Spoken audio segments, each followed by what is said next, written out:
Grand ply? Hello, and welcome to the Saladcast on Sunday, the 4th of November, 2018. I'm your host, Dan Train. Joining me today, Zachary Burgess. Time for our yearly Warzone cast. And Robert Kemp. Did you say Le Saladcast? No, but it is Le Saladcast also, if you were French. I presume. When would it become, like, if we came up with a name, when would it become like a feminine name? I think salad is like Le Salad. Like, do you know what I mean? When would it be La Saladcast? I don't think. Who decides that? Are there rules for any of that? No, that would be Las, wouldn't it? La Saladcast in Spanish, wouldn't it? Oh, well, would it? I don't know. Do they do double S? Or does, like, do they have a, S rule? Where, Probably. Like, if it ends with an S, it eliminates the other S or whatever. Man, I don't know the absolute basics of Spanish. No. I mean, is there any rules as to what the and la defines male and feminine? Like, why is a dog male and why is a cat feminine? Who knows? Dogs weird. There's like a dog has like a male and a female variant, right? You can choose. It doesn't seem to matter. You could say lush.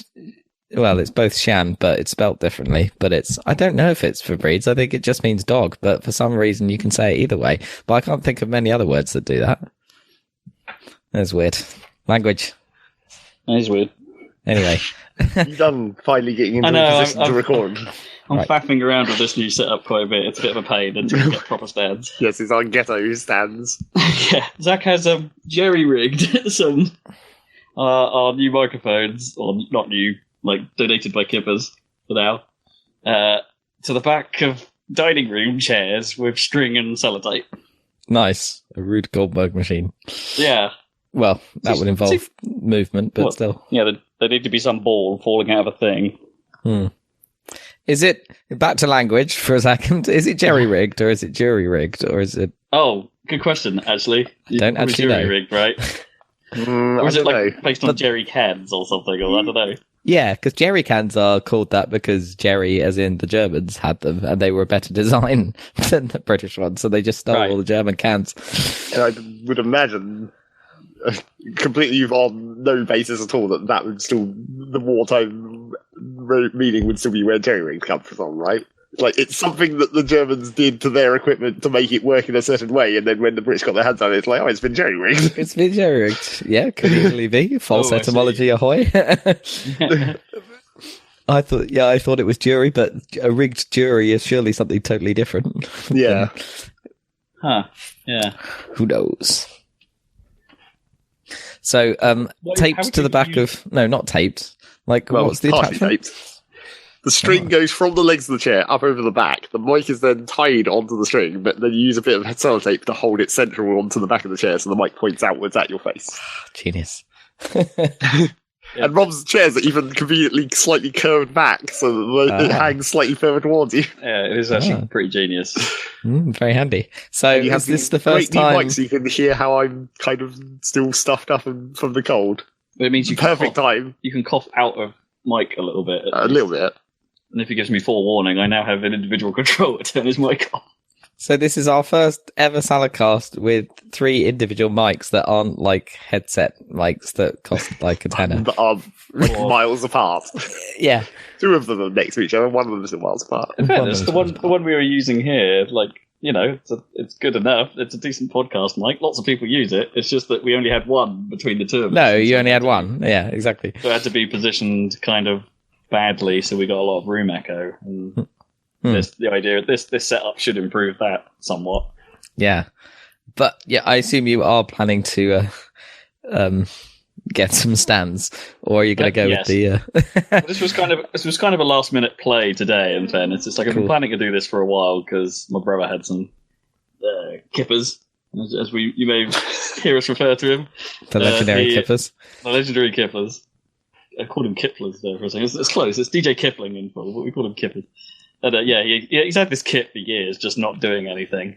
And it's like, well, I've got a few hours now before the podcast. Like, because we're doing it slightly later than I'd planned. It's like, well, what shall I do with that time? Let's actually go get the equipment and see if it works. And there's a lot of improvements I can make still, but it's a start. I haven't wasted my afternoon, I hope. We're here now. We'll see when the recording comes out. Episode 226 might be consigned to the archives of crap audio. I mean, we've got a few salad casts. There's been a few. Yeah, it's never stopped us before. No, we'll upload all kinds of crap. I don't know. Just look at the first actual video on our YouTube channel, for example. It's surprisingly common that it's the podcast, fucked up test recording of Space Cam. Oh, is that the first one? That's the first actual video with a video. Went horribly loopy. Yeah. Oh, wow. Yeah, that was bad. Yep.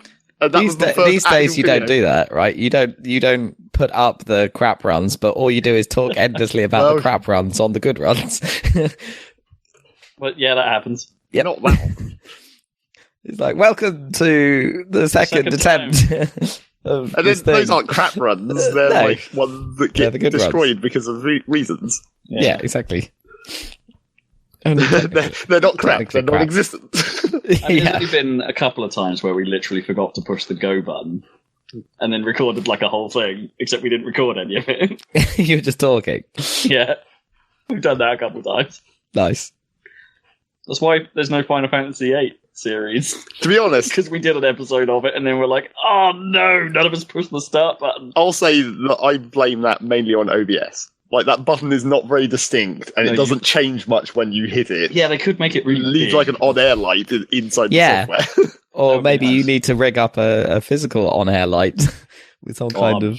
Yeah. I'm still all on. I really want to get hold of one of those, a proper one, and then But you already have your fake smart light version where one of them turns red.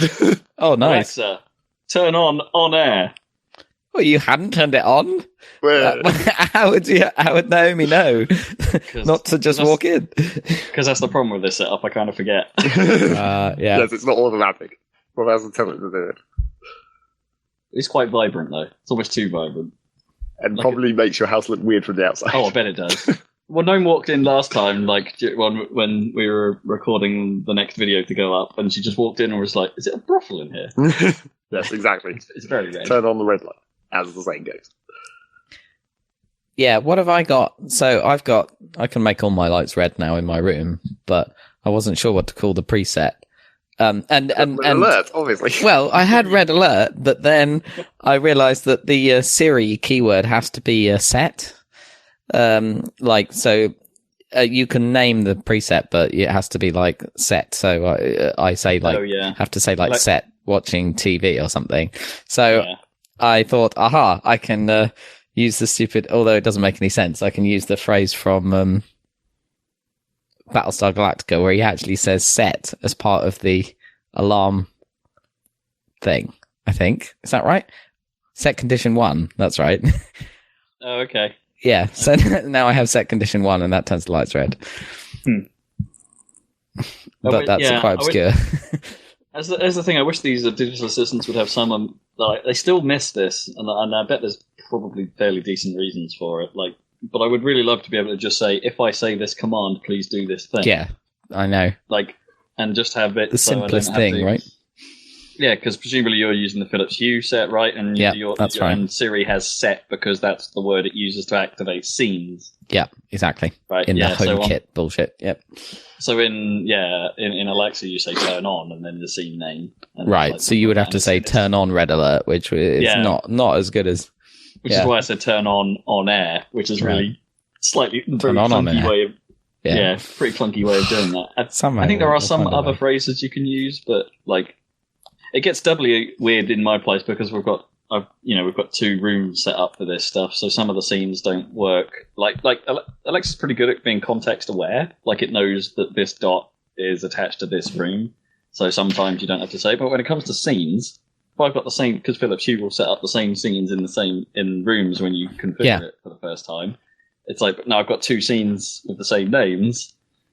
Alexa, for some reason, isn't context aware in that scenario.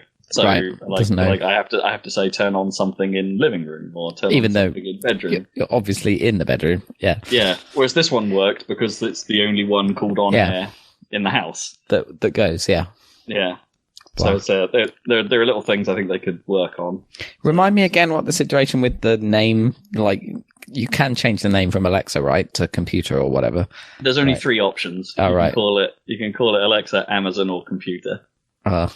Well, at least it has computer. I'm just waiting. I mean, at some point, one of them will let you name your freaking computer whatever you want, and then they'll have a massive big advantage. Wouldn't that be great? Yeah. Yeah, it's so obvious. I mean, the problem Alexa has, surely, is that it could be someone's name. So clearly that's why they've got the option and nobody else does. I guess it's an obscure name, right? Yeah, someone's good. Well, yeah, but it's possible.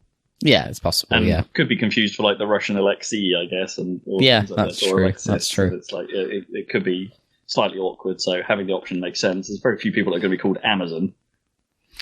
Like, Google don't have any options, do they? I don't think. It's just like, hey, Google. You have to say, okay, Google. Yeah. Apart from, there is an Easter egg, apparently, where you can say, boo-boo. It's quite good. Oh, that's awesome. It does work. I tried it. You can say, hey, boo-boo. We got to swipe those picnic baskets. Yeah. That's good. And what's the other one? Oh, I guess Siri. Well, you can't change the name of Siri. Hey, it's just Hey Siri. I thought the other day I want to be able to call it Stella, so I can be like Marlon Brando in Streetcar Named Desire and just go, "Hey Stella!" every time I want something from the computer. I think that's great. That would be a great joke, but no. You should make it like was it the Alan Partridge thing where just you have to say Dan. That's it, Dan, like 8 times before it recognizes Dan. Dan. He hasn't seen me. breakfast. Yeah. Well, I get that enough in the office usually. Well, I used to. Dad! I keep thinking it's Dave for some reason. I guess Dave's just... I was about to say Dave's more of a name. Dave's more of a generic name. Yeah, that's true. Sort of, I guess. Yeah, I don't know. Dave is probably the generic name now, right? I'm afraid I can't do that, Dave. Yeah. It's unfortunately become... It's like... I think I mentioned it before when I was talking about Final Fantasy 15, but I love that. Like, you've got all these fancy named people like Noctis, Ignis, Prompto, Gladiolus, Dave.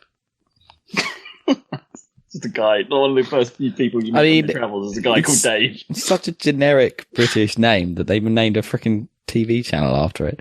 Anyway, Dave. Yeah, they knew what they were doing. Yeah. Yeah, I'm getting sick of that branding of that channel. Oh, really? Well, the advertising of it or whatever is. I guess I don't really see much adverts of. Oh, I get it on the tube. That's the thing, and I don't actually watch it because I don't watch TV. But yet they have adverts for it all over the. Oh, really? Do they have like banners inside the cars or something? Yeah, they do. Yeah. Right.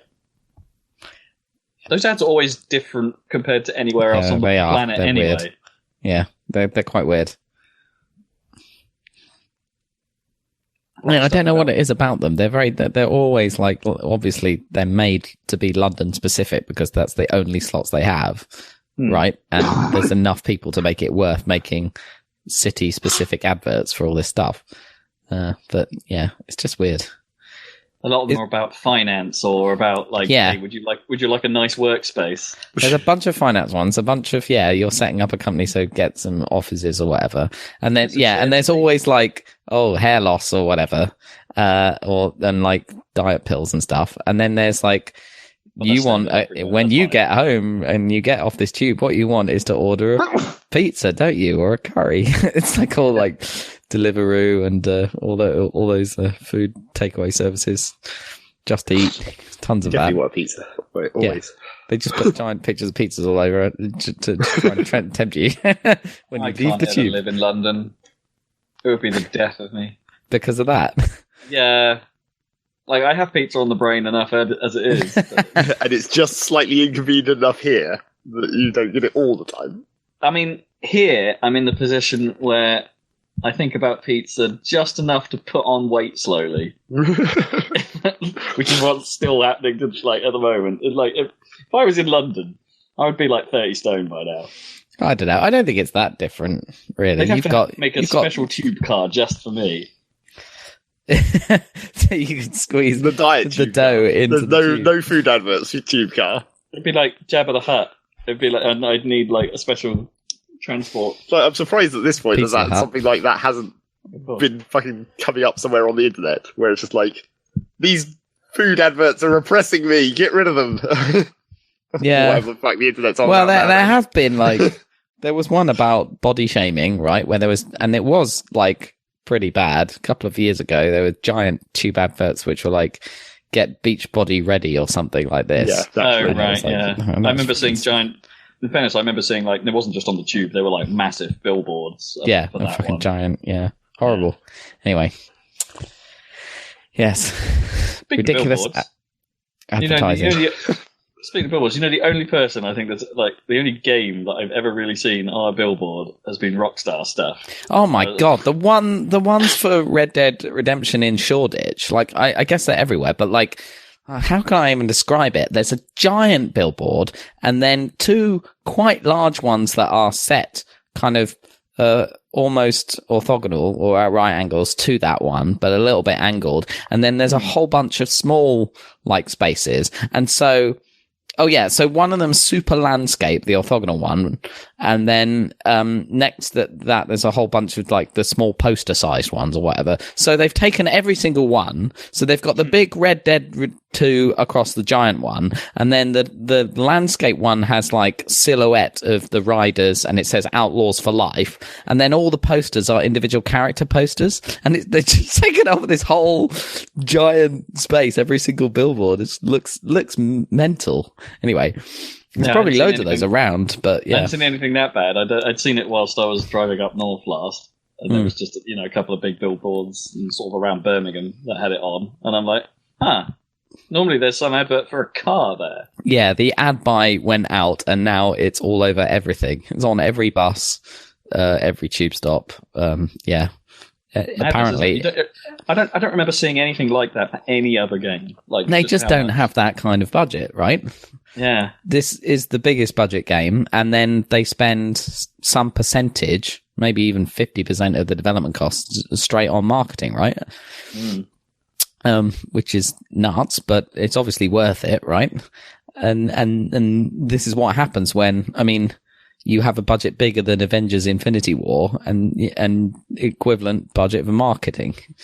I guess they save some money a little bit compared to Call of Duty by not having ridiculous celebrity-filled trailers, like not gameplay footage ads. Yeah. Yeah, well, I don't know. I haven't even seen any TV adverts, but I guess they're everywhere too, right? I don't know. You know what? I haven't actually seen them for Black Ops. Oh no, I have seen a few. The Black Ops 4 ones this year are actually kind of drab. Like, actually, they're just like big words on screens, like multiplayer, zombies, battle royale, multiplayer only. Yeah. Anyway, advertising, it's everywhere, and you cannot avoid it. Nope. Or as you might. I suppose Ninty are fairly prolific actually on the ad front, and they have been with the Switch at least. Have you seen their recent run of ads? It's like they've gone back to the terrible family-focused style, like even more so than they have been for Switch. Oh, the classic DS Nicole Kidman adverts. Okay, not quite that bad. Okay.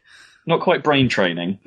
but there was one recently about because I think they're sort of sneaking in a little bit of the Nintendo Online chat about it, but it's like, hey, let's go play Mario Kart. Hey, let's play Super Mario Kart. And it's not like every single one of them is like families standing up off the couch and smiling at each other. It's just like... Yeah. Like the Switch introduction video was a bit of a classic. A little bit, yeah. But it's like, I don't know, it's super heavy on the cheese. It's back to Wii Day advertising. Right. I mean. Back to Wii Day. But where's Grandma? Where is Grandma? That's the only question. She probably died. I think she got frustrated playing that Donkey Kong game on Nintendo Land on the Wii U. And it's like, that was the last straw. Just... Not that Donkey Kong game. There's the Minecraft. Yes, whatever that thing was. Is that where Grandma was? I don't remember. Cranky Kong. Cranky Kong took her away. Yes, clearly. They've gone having a romantic banana-based holiday. Right, we're already on to games. I think we better move on to the news for this podcast because we've got to talk about freaking Blizzard, I guess. Is that right? Is that the big news? BlizzCon happened. Yes. Yeah. Do we care? Well, not especially. I mean, there's I don't know. For me, the one interesting bit, I guess, is new character for Overwatch coming, like Ashe, who seems to be like an old flame of McCree's. So get that Western vibe. And they put out a new little short to introduce her, which is, those things are always awesome. That was good. I haven't really looked into what she actually does, but she looks like she might have a shotgun instead of pistols and stuff. New character. Never a bad thing. Even coming from me who hasn't played Overwatch in months. Yeah.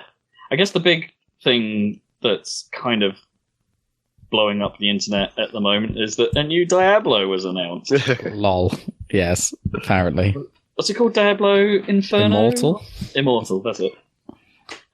Yeah. And it's a mobile game. Yeah. But not like just a mobile Diablo. Because that could theoretically work on, on that kind of game. It's like a weird reskin of some existing Chinese-made mobile game, right?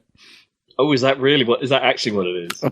Apparently, that may be making it sound worse than it is. Right. But someone looked at it and thought, this looks a lot like this other game I've played. Maybe. I think it might be some kind of partnership thing. But what I don't understand is, I didn't realise people were expecting a new Diablo game. It's been a while since 3. It has been a while since 3. But the gap between 2 and 3 is much longer. Well, true. And people can see those were a different age working on, right? Those two. Can't they sort of...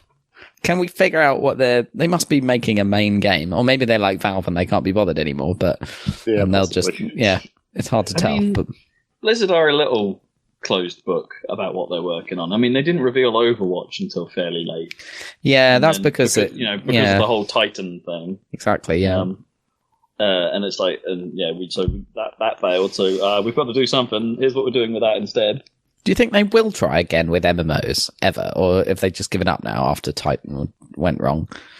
I don't know. I mean, WoW's still big enough that I don't know if they need to, I guess the thing is, the problem is that, if they put another MMO in, would they seem to be taking business away from themselves? Yeah, but WoW is never going to be as big as it was.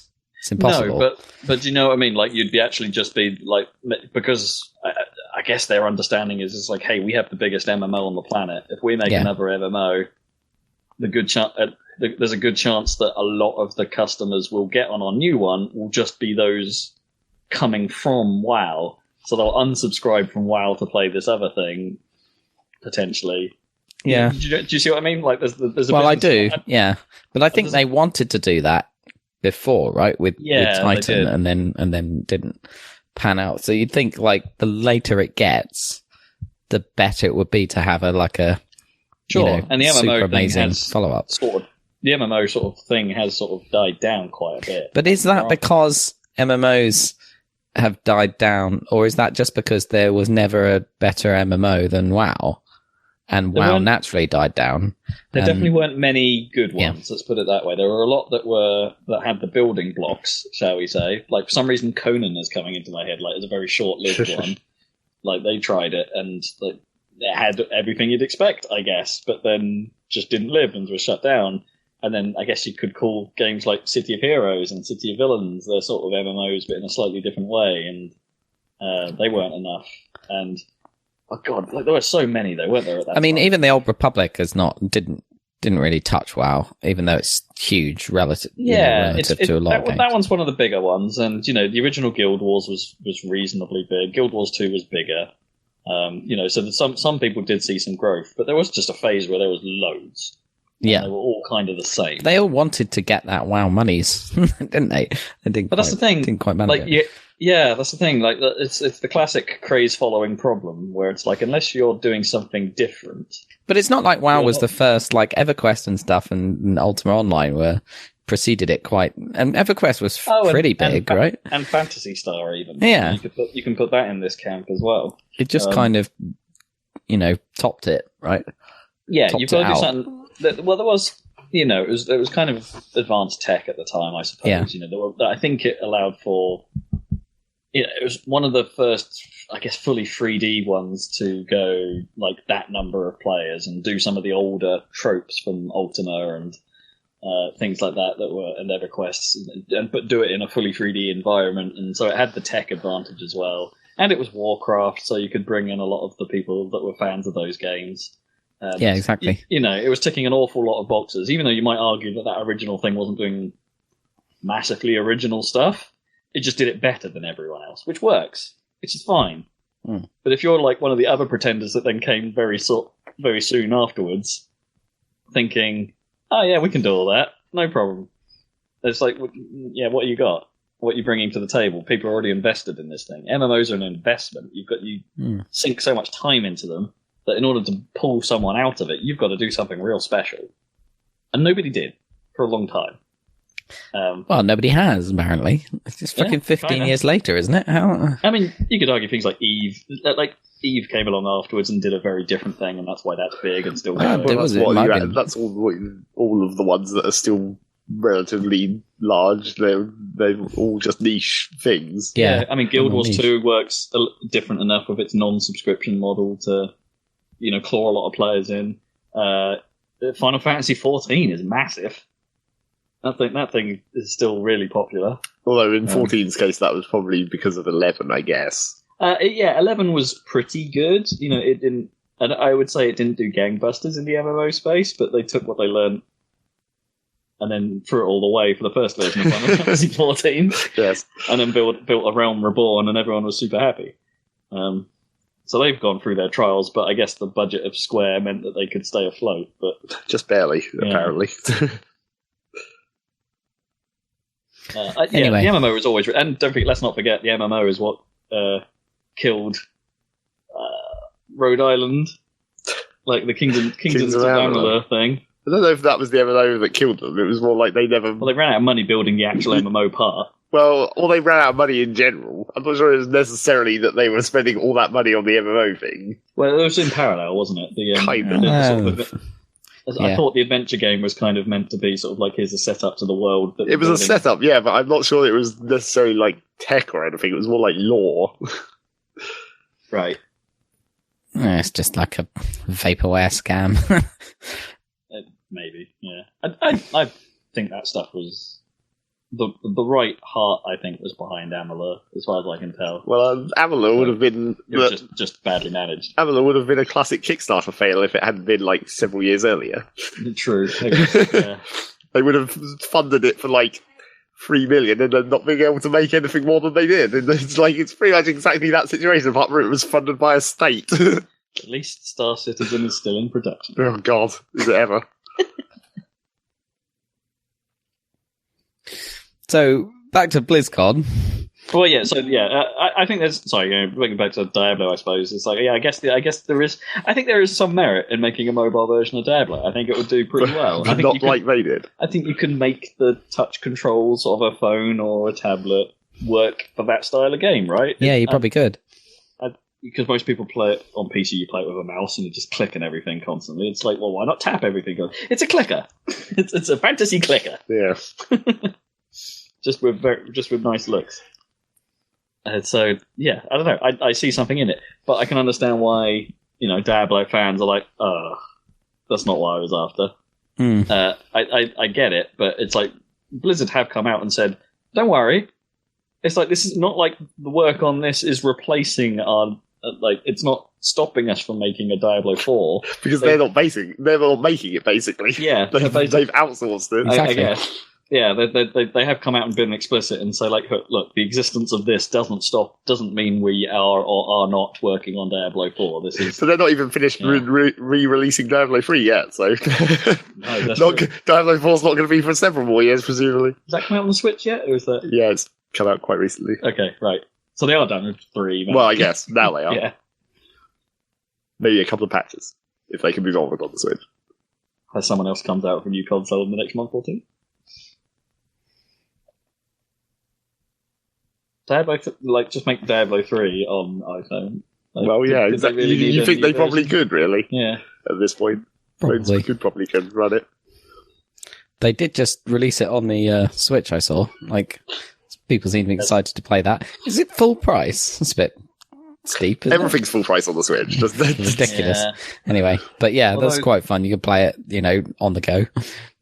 Weren't there expansions and stuff for Diablo, though? I forget.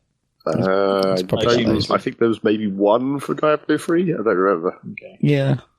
Yeah, I really can't remember. I know that game went through a lot of early changes. Yeah. Got rid of the auction house. Auction house, yeah. I remember that. Never much been into my Diablo, to be honest. Well, we played Torchlight. Yeah, and that was our one. I know that's pretty close, but I wasn't feeling it too much in Torchlight 2. No. Well, Torchlight 2 had other problems that were of the type of game it was.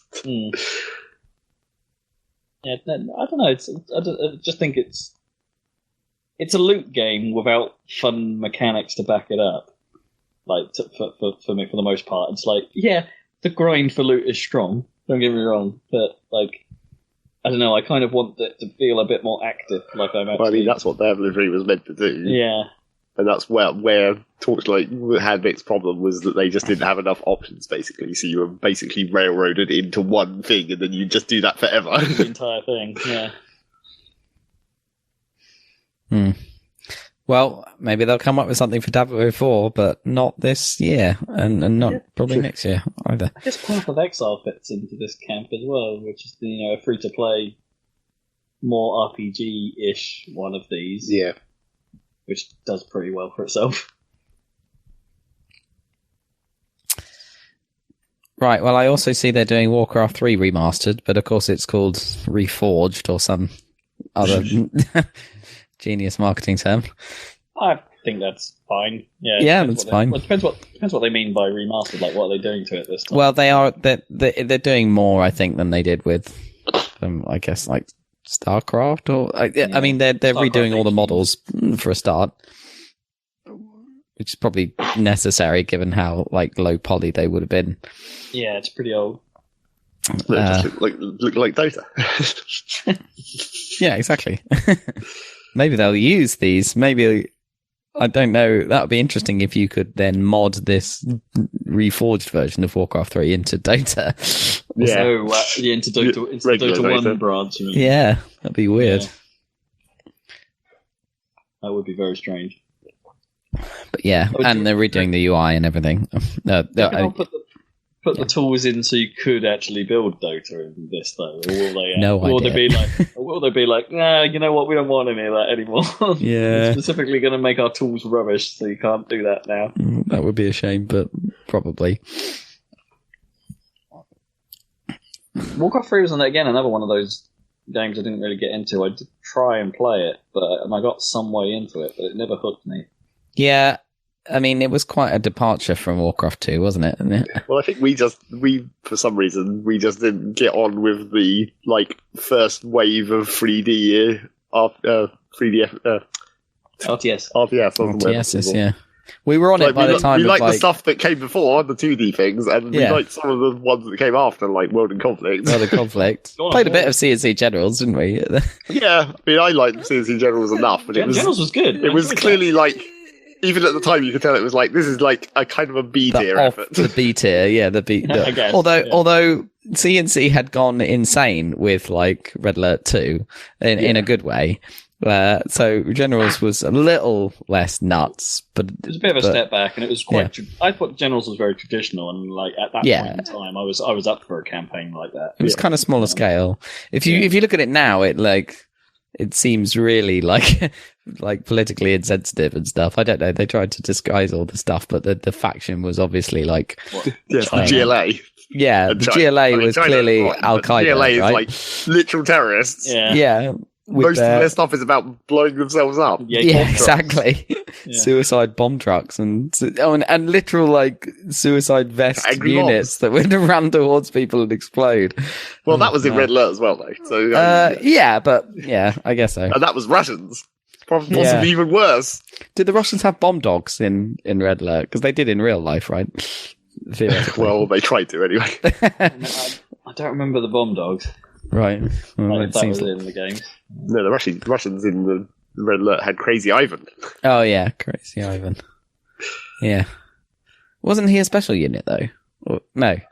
No, I don't think he was originally. I think later on he might have become special. Oh, they might have characterized him later, you mean? Yeah. Just because it's like, oh, everyone loves Crazy Ivan. He wasn't like Tanya, because in the expansions to Red Alert 2, you had Boris, which was the Russian equivalent of Tanya. Boris, right. Really? But you had, like, Yuri as well, eventually, didn't you, in the add-on pack? Who could, like, So wasn't it, Yuri was, like, the third faction in the add-on. Yeah, that's right. Like, literally the third team. Oh, really? Yuri Geller. Yeah. Not Yuri Geller. Basically the same. Basically the same.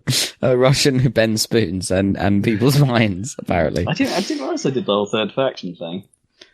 Yeah, because he takes over, doesn't he, or something? Yeah. Using his mind powers. Psychic tower or whatever. Yeah. Because couldn't you, like... Red Alert 2 in general that Yuri was taking over. Yeah, but that's why it's in the expansion, because then they... it's called Yuri's Revenge, isn't it? Yeah, Yuri's Revenge. This time he succeeds rather than failing. Yeah, got you. Because wasn't there a thing where you could plant a bomb in a cow and then mind control the cow and walk it into the enemy base? You use the Crazy Ivan to strap the bomb to the cow. That's right. And then you mind control the cow to allow you to actually move it. Oh, that's funny. Oh, I love that. Those games were quite good. I hope it had like lots of like click on the cow to make moon noise sounds. I'm sure it didn't. Pushing away. Moo. I build for China. No, the thing about Warcraft was wasn't that one of the earlier RTS to push towards the hero idea? Yeah. Yeah, well, that was it. And like leveling up units, and I guess we weren't really all. I don't know if I've ever been entirely behind that idea, but yeah, from the hero units. Yeah. I don't know if I've ever been entirely behind that idea. I suppose StarCraft had it as well with like Reyna, and like it's not uncommon for the craft games to do that at that point, but they really went in on it, and that was how they told their story. They went fully in on that idea. I think it was intriguing and different, which was kind of cool. But yeah, we'll see. So that's Blizzard news. Anything else going on? Smash Brothers Direct. Let's do it. Let's talk about this for a good long time. The last Smash Brothers Direct. Talk about how it was kind of a big fart noise at the end. Wait, really? Is that what you thought? Well, if you consider the insane hype that it's been up to this point, this one was a bit like, nah. I guess, but... Man, World of Light. I mean, well, okay, the last bit, that bit's kind of interesting. Apart from that was the problem, which is that they saved it until the last possible moment, and it was really confusing. So, it's weird looking. Let's try and go through this in order, and then we can explain why this direct just had terrible flow, which was its big problem. I mean, I guess. I mean, they Nintendo'd the shit out of it, is what they did. Where basically they did the thing that Nintendo does, where they explain everything in excruciating detail, but then even despite that, at the end of it, you still don't know what the fuck's going on. Kinda, yeah. But so let's get the obvious stuff out of the way. They were good in the sense that it's like, hey, a lot of these rumours are true. Here's Ken. Well, not a lot of the rumours were true, though. Well, no, there were some surprises, but they were like, they did sort of say that. The way they presented it was like, hey, you guessed it, Ken, kinda. Well, yeah, but that's even regardless of any rumours. It was more like, this is real obvious. Yeah. And the same for Incineroar. Because it was just like, we haven't had the new Pokemon for this game. Oh, look, what a surprise. Which is really the first point where the hype was, flattened off. Partially not Nintendo's fault, because everyone got their hopes up too much based on leaks. But then to have Ken, really obvious Echo Fighter, and Incineroar, yes, it's a Pokemon from the 7th generation, or whatever generation we're on now, and that be the last two characters, that was they should have saved Ridley or King K. Rool for the last one. I see what you mean. It's not such a big boom moment, is it? It's like, wow, you got that, what a pull. Yeah, exactly. If they'd saved Ridley to be the last one, that would have been the crazy hype, but... I mean, we could probably talk about Piranha Plant now. Later. Let's do it, it's all in the characters thing. It's like, so the Piranha Plant's a bit of a weirder one, because it's like, it's a pre-order bonus for one thing, with pre-order not quite being the right word. If you buy the game within the first month and a bit and register it on My Nintendo, you'll get PT Piranha for... Piranha Plant. Not PT Piranha. Everyone keeps calling it that, and I'm really annoyed. I know. If it was PT Piranha, it would actually be much cooler, but no. PT's just the Final Smash. like Piranha Plant, you'll get it for free as free DLC once the game, once they've finished it, basically, and if you register before mid-Jan. And it's like, okay, fine, nice little extra, I guess. And he seems interesting as a character, with his like sort of long-range attacks and slightly. It looks like he could be a bit finicky to control and finicky to fight against, so that's kind of interesting. I don't know. I wasn't too bummed out by the Incineroar thing. It's not a Pokemon I was aware of. It's not something I'm in on. So I'm sort of looking at this going, okay, it's a Pokemon. I mean, that's the thing. It's like, it's okay. He seems cool. It's like, I don't think we've had a proper wrestler, right, in the game. Yeah, but it's not like it's a proper. There's no like classes in Smash Brothers. They all have the same moves. It's just like his throws do more damage. That's what a wrestler means in Smash, I guess. But yeah, you want to be grappling, basically. Yeah, but so it's not like it's a different control scheme or anything. They're still pushing the same buttons, and the buttons still do the same approximate thing. You want to be grappling. I don't know, and the stupid like like what was it? The sort of do a pose after every move hits. Yeah, I think that's great. I mean, that's great, kind of. Although I don't know if that's. I guess I didn't watch any of the gameplay footage that happened later or has been shown at this point. But like, they say you can cancel out of it, but do they mean? I wonder. If do they mean you have to do something, or does it just auto cancel if you do anything else at all? See, I think it might be like if you just want to run left and right, then that might actually be prevented. But if you like jump or do another attack, you're fine. Maybe that's how I read that. Which is again another little interesting wrinkle. Oh, I mean, that's what would make it interesting. Yeah, if it was like something that you had to think about, but then it would also be kind of annoying. Because very character-specific things do kind of get annoying in Smash Bros., which is why all the characters are basically the same thing. Why we've got so many bloody Fire Emblems. Well, kind of. But the big problem with Piranha Plant, and this isn't like, there's two kind of angles to this. The first problem with it is the point where they put the announcement in the Direct. Because they'd already, by this point... Is it like what you mean after the bit where they were announcing the DLC plan? Yeah, well, yeah, that as well. So what had happened was you'd come through... There's some other stuff we'll talk about in a minute, because there's a lot more to go into, but if we're talking about the actual characters. So you come through, they do the assist trophies, where people's dreams get shit on real hard. It's like, immediately, here's Shadow, he's not a character. Here's Isaac, he's not a character. Here's Springman, he's not even a character. Yeah, I think the Isaac thing was the one, right? And Shadow. Because they were the highly tipped to be like, Shadow was highly tipped to be an Echo, and Isaac was highly tipped to be a fighter in his own right. So they show those, then they talk about the DLC, but the important thing about talking about the DLC at this point is that they are not revealing any of the DLC characters. No. So at this point, you're like, okay... God, the wording in this segment is so strange as well. Problematic. Yeah. They were like, hey, we don't know what these are yet, and we want you to buy the season pass. They were trying to say... But we don't know who they are, who they're going to be yet, so, like, we hope you buy the season pass, but we understand if you don't. Well, they were trying to say... Because the fighting game community in general, for all the other fighting games, is real pissed off about blind DLC at the moment. They were trying to allay those people without being specific enough about it, I guess. I think Bandai Namco has a lot to answer for there. Yeah. They've been pushing that problem. So they say that the DLC, there's 5 characters. So at this point, you're like, okay, so some of the characters that we maybe want are still alive. Like, Isaac's apparently gone because he's an assist trophy and Shadow's gone. But, like, I guess Gino and Banjo-Kazooie and, like, they could still happen. It could still be a thing, yeah. So, your hype isn't completely fucked. Let's not forget that in the Wii U one, some of the, like, I guess the more awkward licensed gets happened later, because they had business to do, I assume. Yeah. But then, like, so after you've talked about 5 DLC characters, then suddenly it's like, here's a free thing that we're making, and it's like, it's a character, it's Piranha Plant, and you're like, what the fuck? And so what Nintendo were trying to do with this character is, like, it's clearly, because it's a pre-order bonus, and it's kind trying of to rope you into my Nintendo, I guess. Because it's a pre-order bonus, and because it's like, it's one of those things where, like, maybe not everyone will get it, although presumably you're going to be able to buy it later. I think they've confirmed that. Mm. Because of that, they didn't really say that on the No, they screen, didn't in the though. direct. Yeah. Because of that, they didn't want to make it an important character. They used this slot for the joke character. I get it. So from Nintendo's point of view, that makes sense. Yeah. But when you've just shit on, like, Isaac and Shadow, and previously Waluigi, and then you're like, we've got a new character for you, Piranha Plant.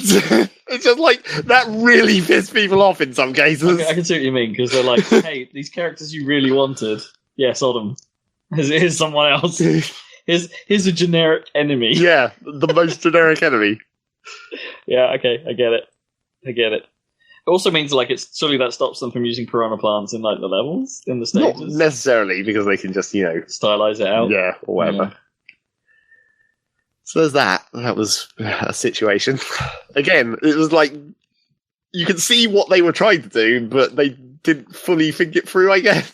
They didn't think of the implications as much as they could have. If it was something like a really obscure pull from Nintendo's history, like Mac Rider. Yeah, like Mac Rider, and because Mac Rider was so weird to control, or something like that, then I can understand why that would go in the last slot, right? Because it's like, here's our weird character. Yeah. Boom, here you go. But Piranha Plant, that's just like, yeah. I mean, presumably gravitas by now. Who goes out of their way to say, man, Piranha Plant? Yeah, man, who voted for Piranha Plant? He's my boy. Presumably, the other aspect of it is it's also a relatively easy character to develop because it's like not a lot of animation. Yeah, not a lot of animation to think about. It just like it gets long and it gets short. You just distort some polygons and that's it. Pipe in a mouth. So there's that. But then, so you're rolling back towards the start of the direct, just after the first two characters. We then go into the bulk of this direct, which is the Nintendo doing the Nintendo thing of spending far too much time in excruciating detail. Nintendo explains. Nintendo tries to explain Spirits, what that secret mode was. Yeah, so I don't. Yes, let's try and make a theory, because I actually have a theory about how it all actually fits together. So other than... Okay, there's one thing that I think is kind of cool about this, and that is, like, the spirit battles clearly look like this is what's replacing the event match stuff. That is basically what it seems to be. It's basically event mode. But it looks like if there was as many spirits as they didn't say the number, but it sounds like there's probably going to be hundreds of them. Yeah. That's a lot of challenges. I don't think so, though. I presumably, because they've already defined primary and secondaries, so none of the secondaries are going to have events tied to them. Oh, do you reckon? Probably not. Yeah. I would suspect. And also, the other important thing, this is where we're like coming up with a theory to explain what Nintendo didn't explain. Mm. It seems like you've got the spirit battles to earn spirits, because there's that spirit board thing that they show where you're like choosing which spirit you want to fight. Spirits. So just to try and explain this a little bit, spirits are like stickers from Brawl. Yeah, they're like stickers. They're like game characters from other. They're like a JPEG of a character. Yeah. Well, by the way, we got rid of trophies. That you like equip to a character to like stickers. Yeah. I mean, they're basically bringing back the sticker system, only making it more logical, I suppose. And it's also more of a replacement from Wii U's items system. Yeah, items and custom moves and stuff. The weird customization thing that no one ever used in that game. Yeah. Because I guess in that game it wasn't really as built into a mode as this appears to be. But yeah, the problem is that none of that item stuff was all that fun or interesting. No.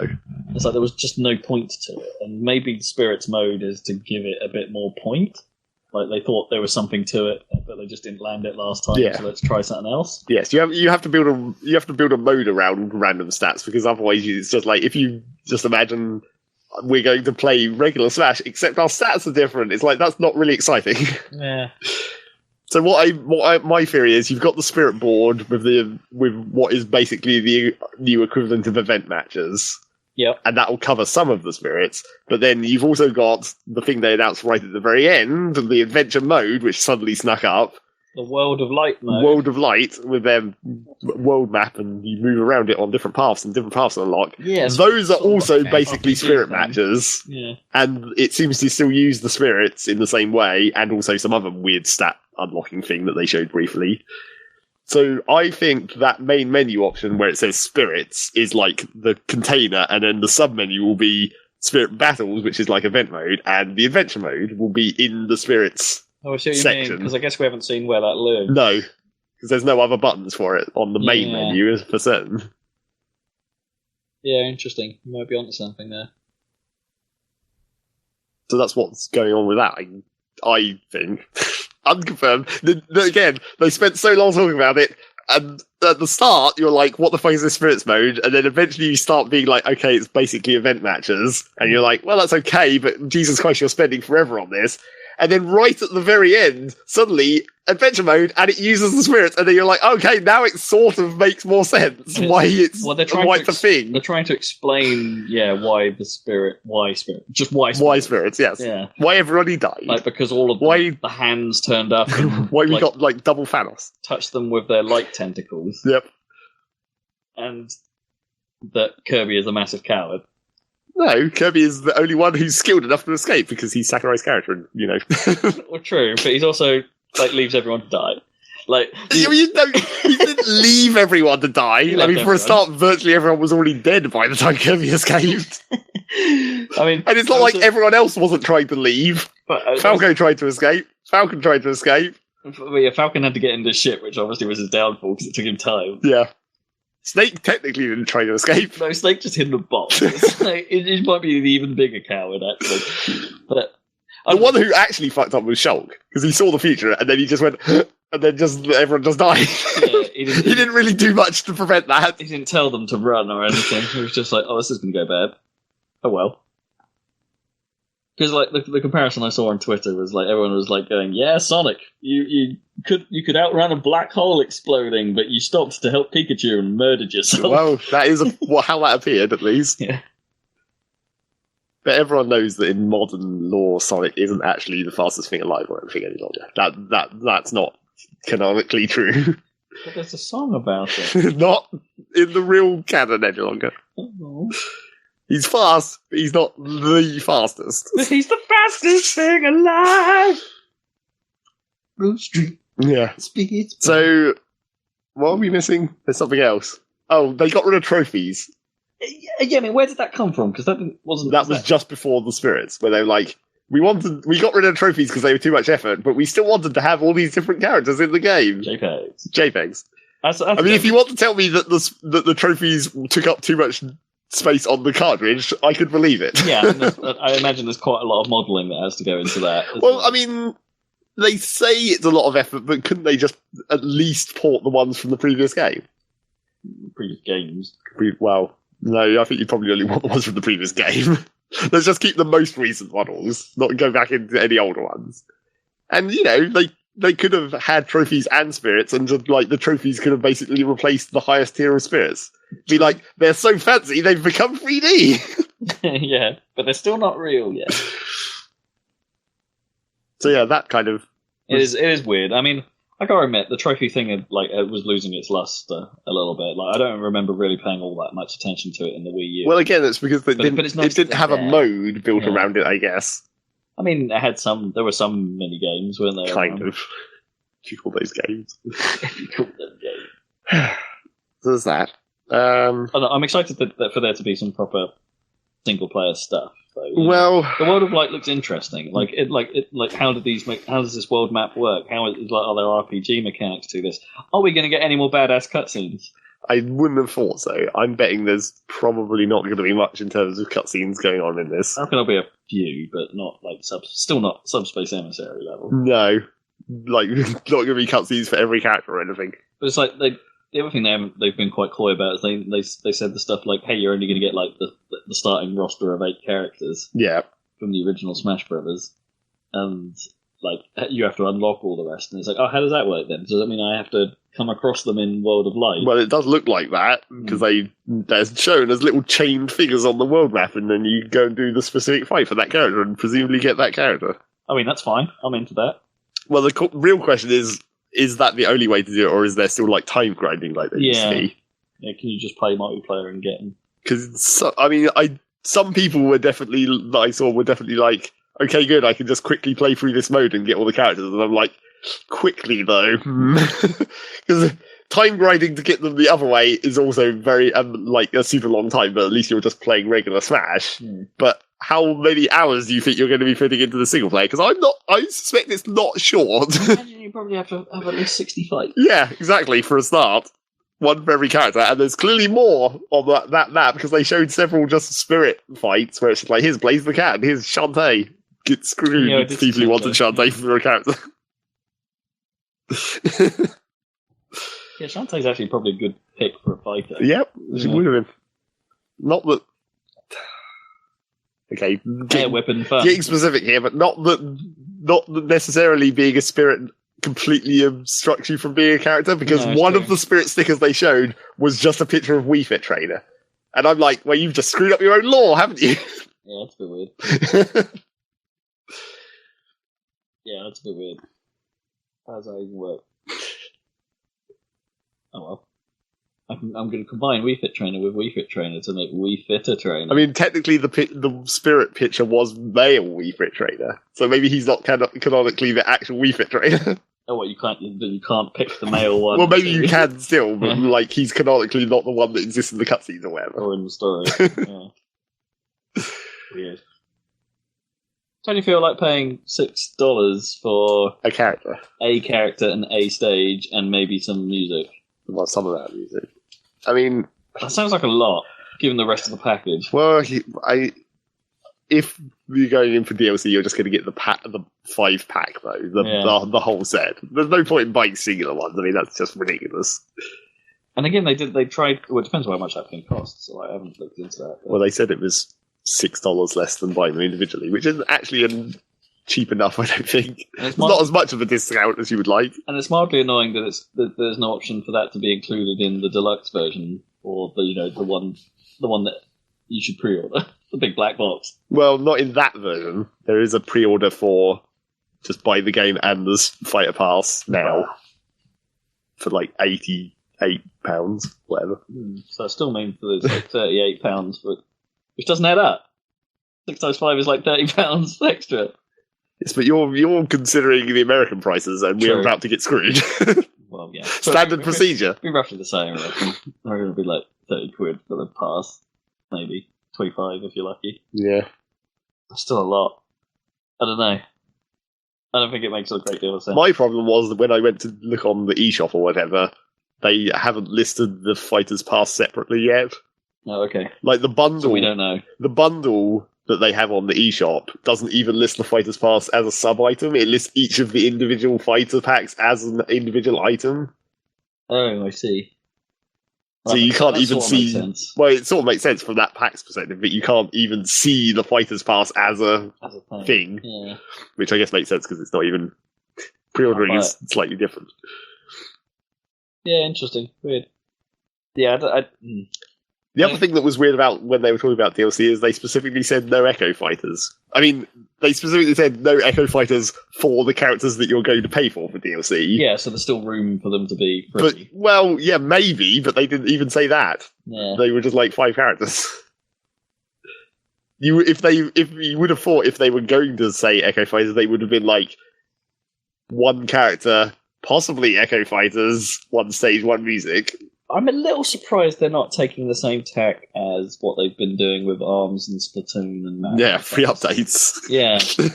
If only. I'm wondering why... I mean, that would be where... That could still be where the Echo Fighters go. Yeah. Theoretically. The free update tree could be the Echo Fighters, and then the real fighters are the ones you have to pay for. It does just seem like a bit of a weird... Like, why this... I mean, yeah, okay, it's the most popular one of these, probably. They do, but, like... And they probably... would still want to sell DLC for America if they could, or if they made more. But it does fly slightly against how they do things with the other games, and the other games have seen great success from that. Or have they? I mean, how much money is it making? It's a good question. We don't really know. I suppose we don't really know how much. I mean, it doesn't make them any money, right? It just well, yeah, people in the game. Exactly. How many extra sales does it generate based on good word of mouth or whatever? I imagine a few. It depends how well Octo, I guess, did for Splatoon. And I guess ARMS and Maritones haven't really proved themselves to be big enough to really... Well, I mean, Maritones is getting free stuff as well. Yeah. So, it's not as popular a base game, though, clearly. Yeah, I don't know. Strikes me as a little strange. It seemed pricey, even by American money standards. Not sure. The other thing that I was annoyed about, personally, when I was looking at stuff related to Smash after the Direct, I went to look on, pre-orders and stuff to see what was going on, see if I could not buy it from Nintendo and get it £10 cheaper on Amazon, which you can, naturally. Because, goddammit. That's where my pre-order is. But I went and at the same time I was like, well, my Joy-Cons are kind of screwy, because I have that weird, stick drift problem. Oh, yeah. Which supposedly you might be able to fix by, blowing compressed air into the stick in a weird way. So I might need to try that, I don't know. Okay. But I was looking at the Joy-Cons, and I didn't know, because I'd never actually bothered to look, of course, because, just had the Switch since launch. Joy-Cons are, more expensive than the Pro Controller. Are they really? Yep. 2 Joy-Cons is, £10 more expensive than a Pro Controller. What, they're 80? What, 70 quid? Yeah. Something like that. Pro Controller's not cheap. No. And I was like, what? Because the trouble is, I'd buy a Pro Controller. That was, I could probably use one of those, but I still want to have controllers that attach to the side of the Switch that I can functionally use for when I, for example, bring it to Rob's house. Because, I can put it on the stand and play it with a Pro Controller, but I actually prefer holding it when I'm using it in portable. Yeah, you're not wrong. I'm kind of with you there. Although when we're playing Smash, that's not too much of a problem. Well, you could use my Joy-Cons, maybe, and I could use... Well, when we're playing Smash, which apparently does have local wireless, as I kind of predicted it might... And we'd use GameCube controllers anyway. We'd be using GameCube controllers. And the other thing about local wireless for us, this is another thing that they didn't explain, because they actually they skipped over the local wireless real quick. Yeah, they were just it exists, that's it. So, what happens if the 2 people playing have different amounts of characters unlocked? Whose roster takes priority? Or do you just get to pick which ones you've got? I bet you get to pick from your own pool, regardless, in that scenario. Keep it relatively simple. And then the other question that I had, which is probably a more obvious answer, is what about stat tracking? Does the other player's stats for that session get stored on your console as well? So it transfers to both? That's a good question. Is there isn't really much capability in the Switch at the moment to have 2 users potentially logged in? No. So if you logged in, if I was playing Smash and you came and joined me as a guest on my Switch, there's no real way of doing that, right? No, so presumably it will still just use the name system. Yeah, the name system in the game. But when you've got 2 separate Switches that have an actual account that you're logged into at the system level, could that potentially be a way to store that information? Are you interested in the co-op online mode at all? That sounded kind of interesting. Sure. It's a nice way to play 2-on-2 fights. Yeah, 2-on-2 fights online, I guess. Cool idea. Except, the trouble with that system is then you've got the ringer problem.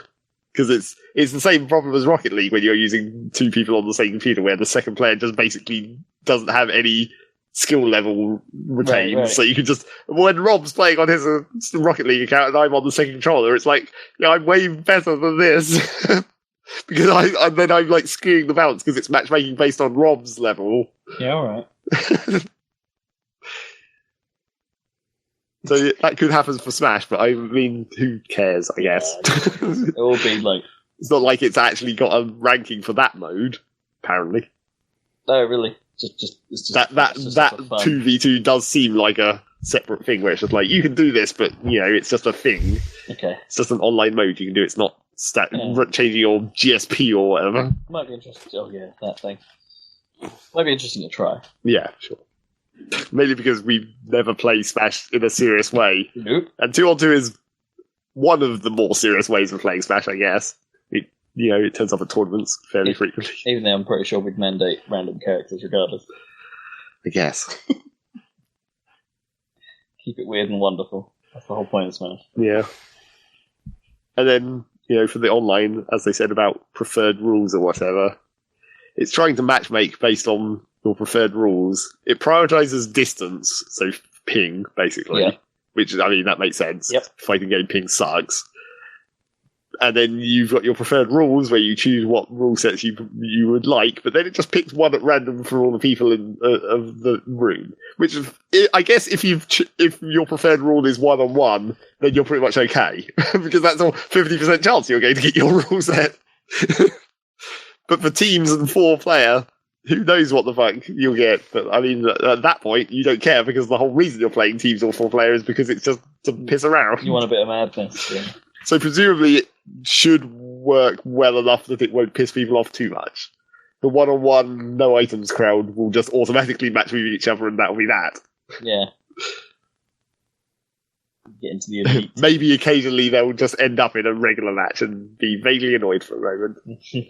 Or just quit. Yeah, but that was. But then, they did, drop some hints that they will be,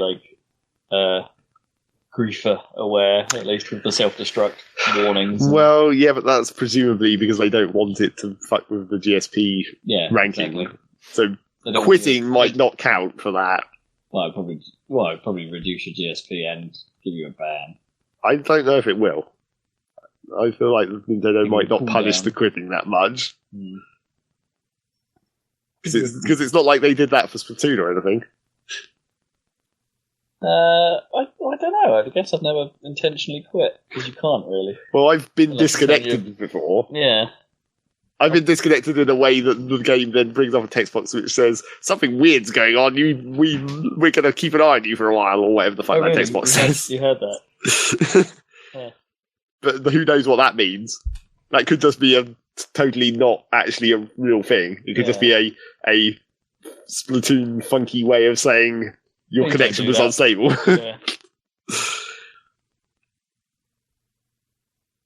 But Smash is Smash. Yep. I'm still pretty hyped. Well, everyone's still pretty hyped. It's just that this last direct was kind of a not as hype as it could have been. I know what you mean. It's not quite as revelatory as. It's quite hard to maintain the hype, especially when usually they would drip out characters, but they already opened with saying we've got every character. Yeah. So they dripped out the new characters, and it was fine. It was Simon Belmont and King Rool and all that stuff. Those were great. Fine. It was just the last two that they screwed up on. Yeah, they couldn't re-announce things they'd done before, which is how they played it before. Right, yeah. They screwed up on the last two characters, and they screwed up on killing everyone's dreams. When does it come out? Early December. Okay, so fairly late in the day. Yeah. They've kind of got the window all to themselves, pretty much. The Christmas. Is that the end of the release window? Yeah. It's the last thing to come out of Smash. Pretty much. Yeah, boy. Yeah, I'm always up for more Smash. Yep. If it's just, I know for a fact it's going to be exactly like the last one, pretty much. And the majority of my time will be doing exactly what we've done every other time. Many a time before. Yeah. But it had a lot of fun doing it each time. Well, presumably this time we will. And there's more of it. Presumably this time we will be individually, I guess, because I'm getting to playing through the story mode. Yeah. It'll be more like Brawl, where we'll both, because we both did that as well, right? Subspace Emissary? Yeah. Although I think I did Subspace Emissary on your 1-2. Maybe, when we were going through it multiple times to do various things because of multiple paths and all that stuff. I can't remember. I don't know. We played that single player mode quite a lot. Yeah. For a single player Smash game, and then we're also playing the regular Smash as we do. So we'll probably spend quite a lot of time on it in general, even beyond the multiplayer. Yep.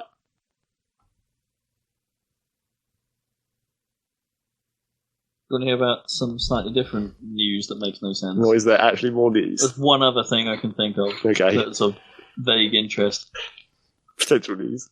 So Game Pass, right? It's officially it's only supposed to work on Xbox. Yeah. But anyone with a PC knows that if you've got a Game Pass and you've got the same PC game that is available, that totally works too. Right, yeah. So Xbox have made the slightly odd statement that Game Pass will be coming to Windows. And I'm just like, what? It's kind of there already. Well, are they suggesting that well, I was about to say, are they suggesting that the games that only are on Windows? But I guess there aren't any, are there? Not many, really. No.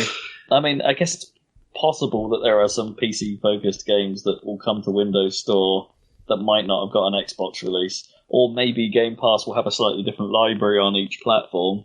Or maybe, maybe it will just be like a different selection at the same time.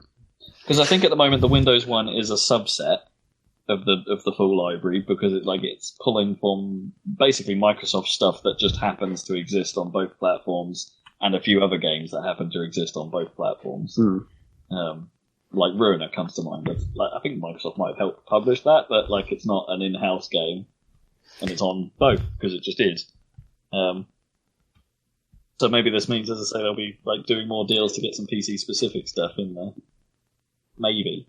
But it still strikes me as a slightly odd announcement. Weird. It's like they're unaware that it's working on PC. Well, that wouldn't be that surprising for Microsoft. Sometimes they definitely don't fully realise what they're doing. Speaking, this just reminded me of what I guess is another news story related to storefronts. Bethesda tried to have a beta for Fallout 76. Oh, did they? They tried to. What happened? So this was a beta.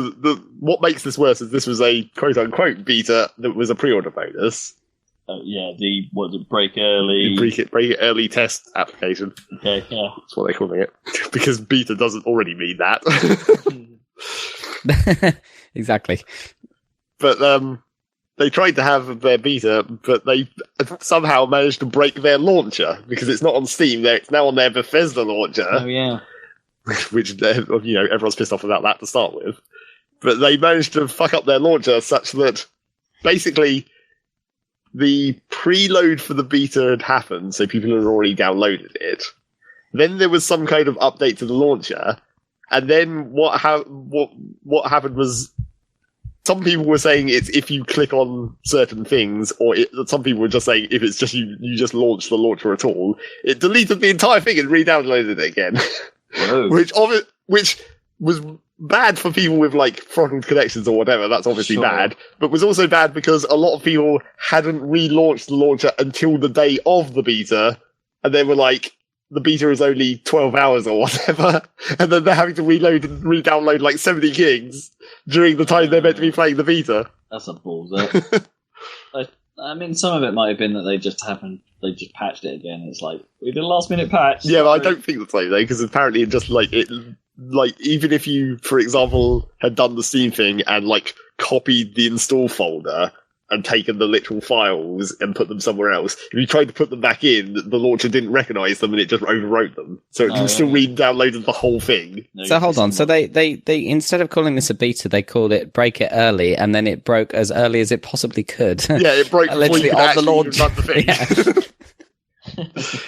And then a bunch of people were like, but they weren't running a beta for the launcher, they were running a beta for the game, so it doesn't matter that the launcher got bugged. They were though, weren't they? I mean, is the Bethesda launcher already a thing?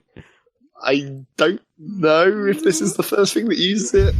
I mean, they had already said that it wasn't coming to Steam, so everyone already knew about the fact that it would be a separate launcher thing. It's definitely beta, this launcher, if it does that. So yeah, people were kind of pissed off about that, and obviously it's not helpful for actually testing the game when a huge amount of people who would have been testing the game weren't in there. It's about as beta as you can get, really. And then the people who did get in were still continuing to be pissed off about Fallout 76 in general, which, depends what you like, I guess. People talking about how it looks terrible and then the pop-in, and it's it's still that engine. It's that ancient ass engine. Still a Fallout game.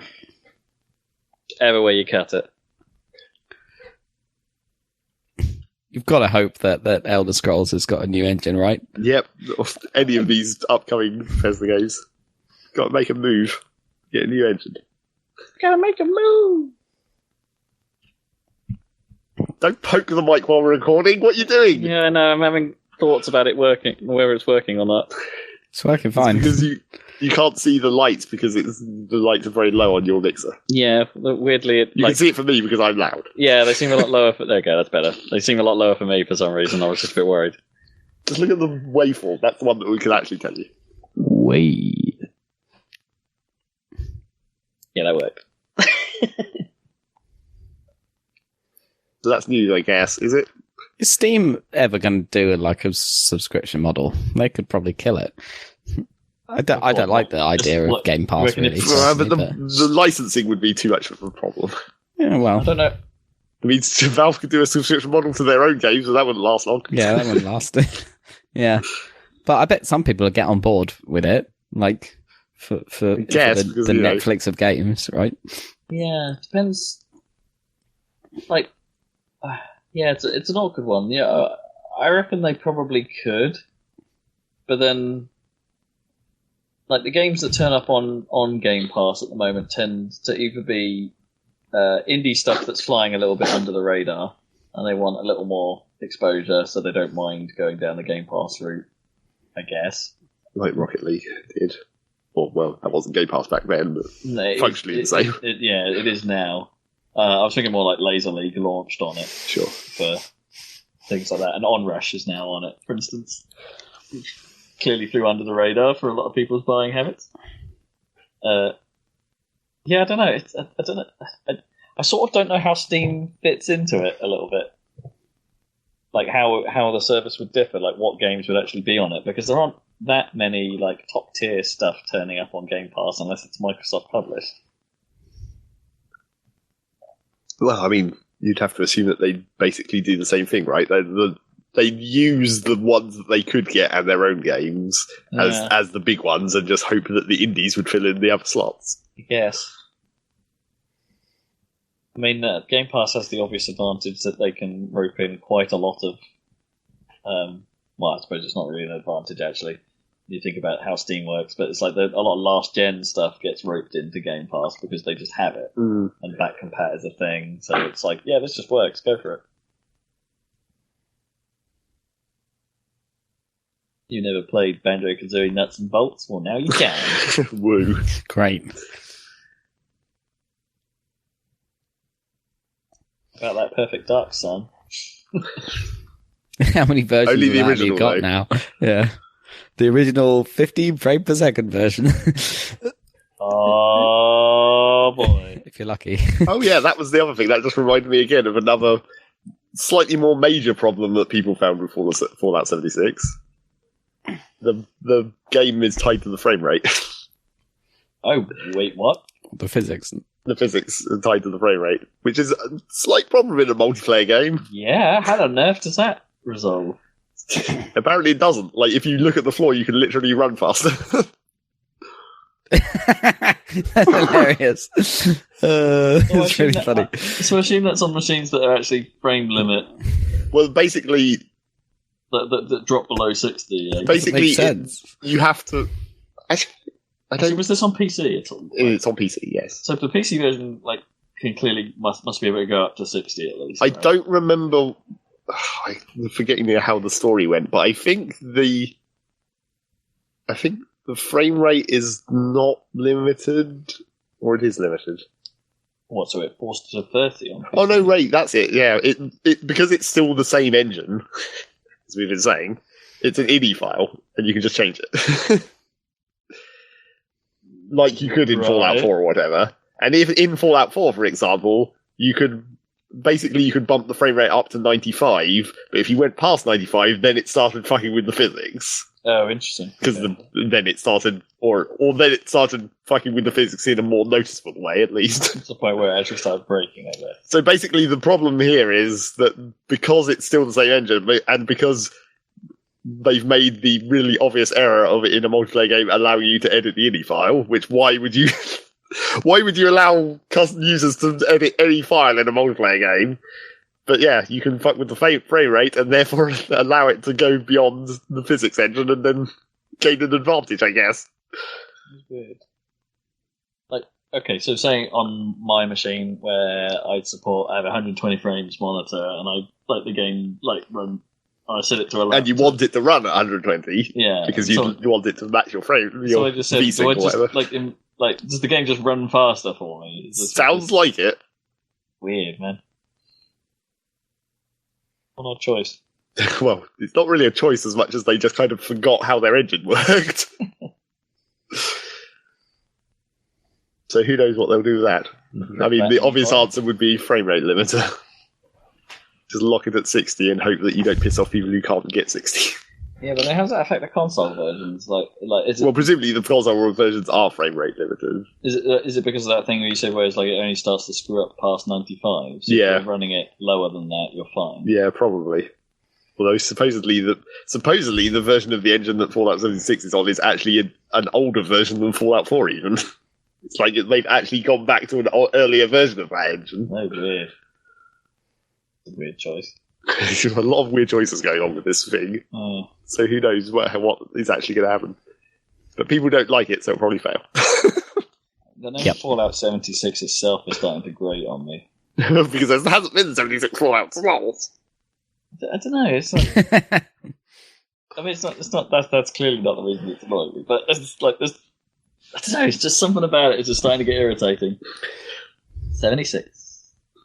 You don't like the American style of like Interstate 76 or whatever.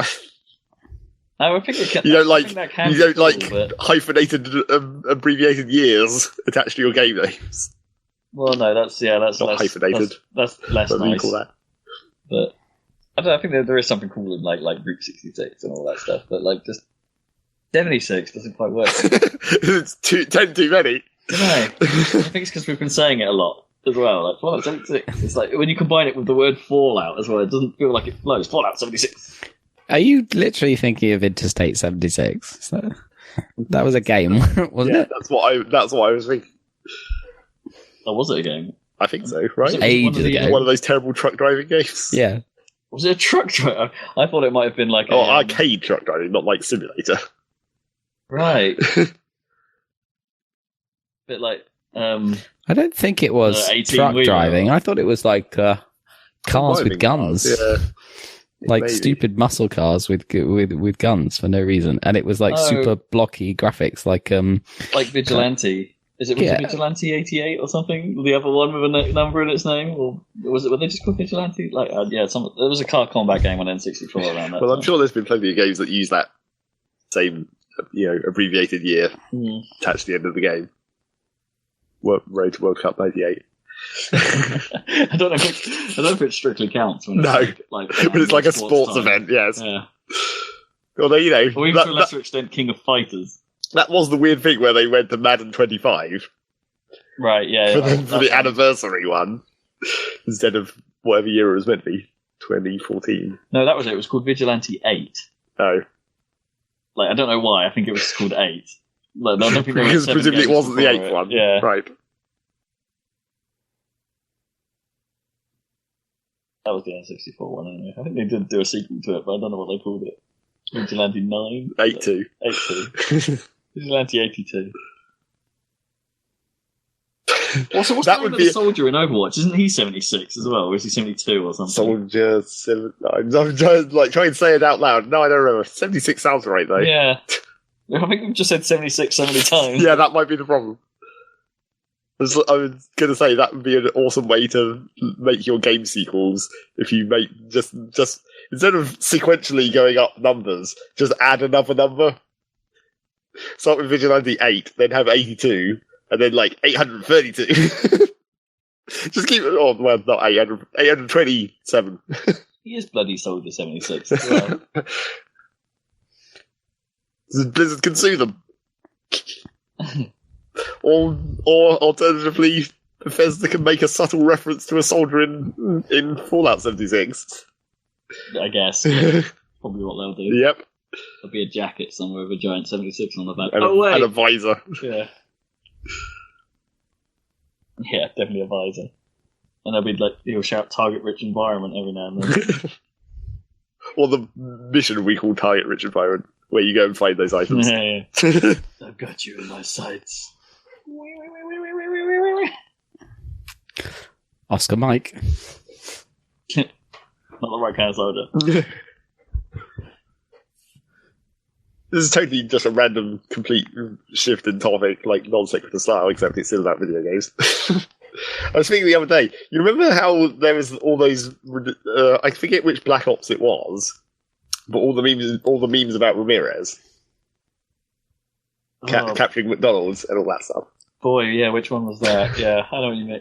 Oh no, that was Modern Warfare. Yeah, it wasn't. It was a Call of Duty, not necessarily Black Ops. Yeah, that was Modern Warfare 2, because there's a whole mission about you, like where basically Russia invades the US, right? It's massive. It's a massive car park, and there's just like a single diner, fast food restaurant in the middle of it that you sort of stay. Yes, and you hold the ground there for a while. So you had all the memes about Ramirez do this, do that. That was the thing at the time.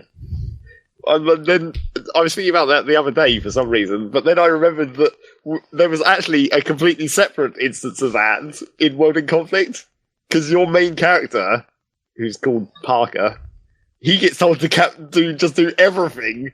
Like, because your commander guy will come on and be like, Bannon, the other guy, you do it, and then Bannon's like, I can't, and it's like, well, fuck it, Parker, you do it, and then you have to do it because you're the actual player of the game. But it's just like, it's very similar. It's just like, Parker, do this, Parker, do that. It's just Parker. He does it all. Captain McDonald. Yeah, probably.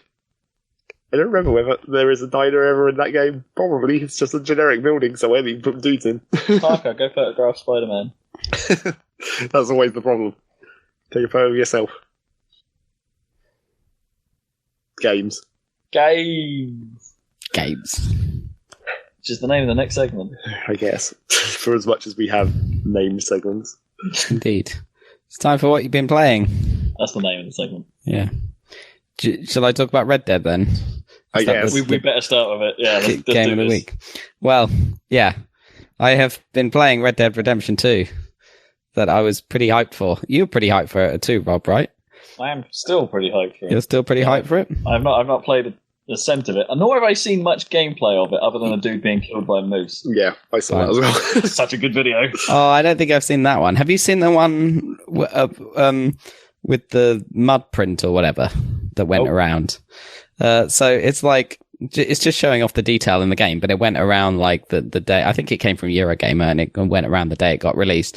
But it's like guy on the, gameplay of the guy on the horse walks up to like a wooden jetty type thing that's higher level than where the ground is, hops up onto it, but then immediately stops, and then the horse loses its balance, falls backward off the jetty in a kind of, okay, this is going to be an open world jank kind of way, right? Falls down onto the character, onto you, and the damage thing happens. But then you get up and you're okay, you've got damage, but you're okay. And the horse gets up, and there's a perfect horse print in the mud from where the horse landed exactly. Anyway, and it just it's like yeah, perfect horse on its side shape in the mud, and it's like, holy shit, this game is ridiculous. Yeah, stuff like that. And there was one the other day. There's a lot of controls. I'll get to that, but like, you can threaten people by pointing your gun at them, right? But now for some reason, there's a weird extra thing that you don't need, where you can hit up on the D-pad to point to the sky, so you can then shoot into the sky to like warn people or whatever, intimidate them. Cool.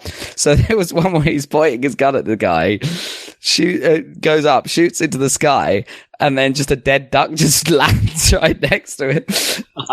And he's like, wait, what? Because you could hear the ducks beforehand flying around, and obviously shot the duck in the sky.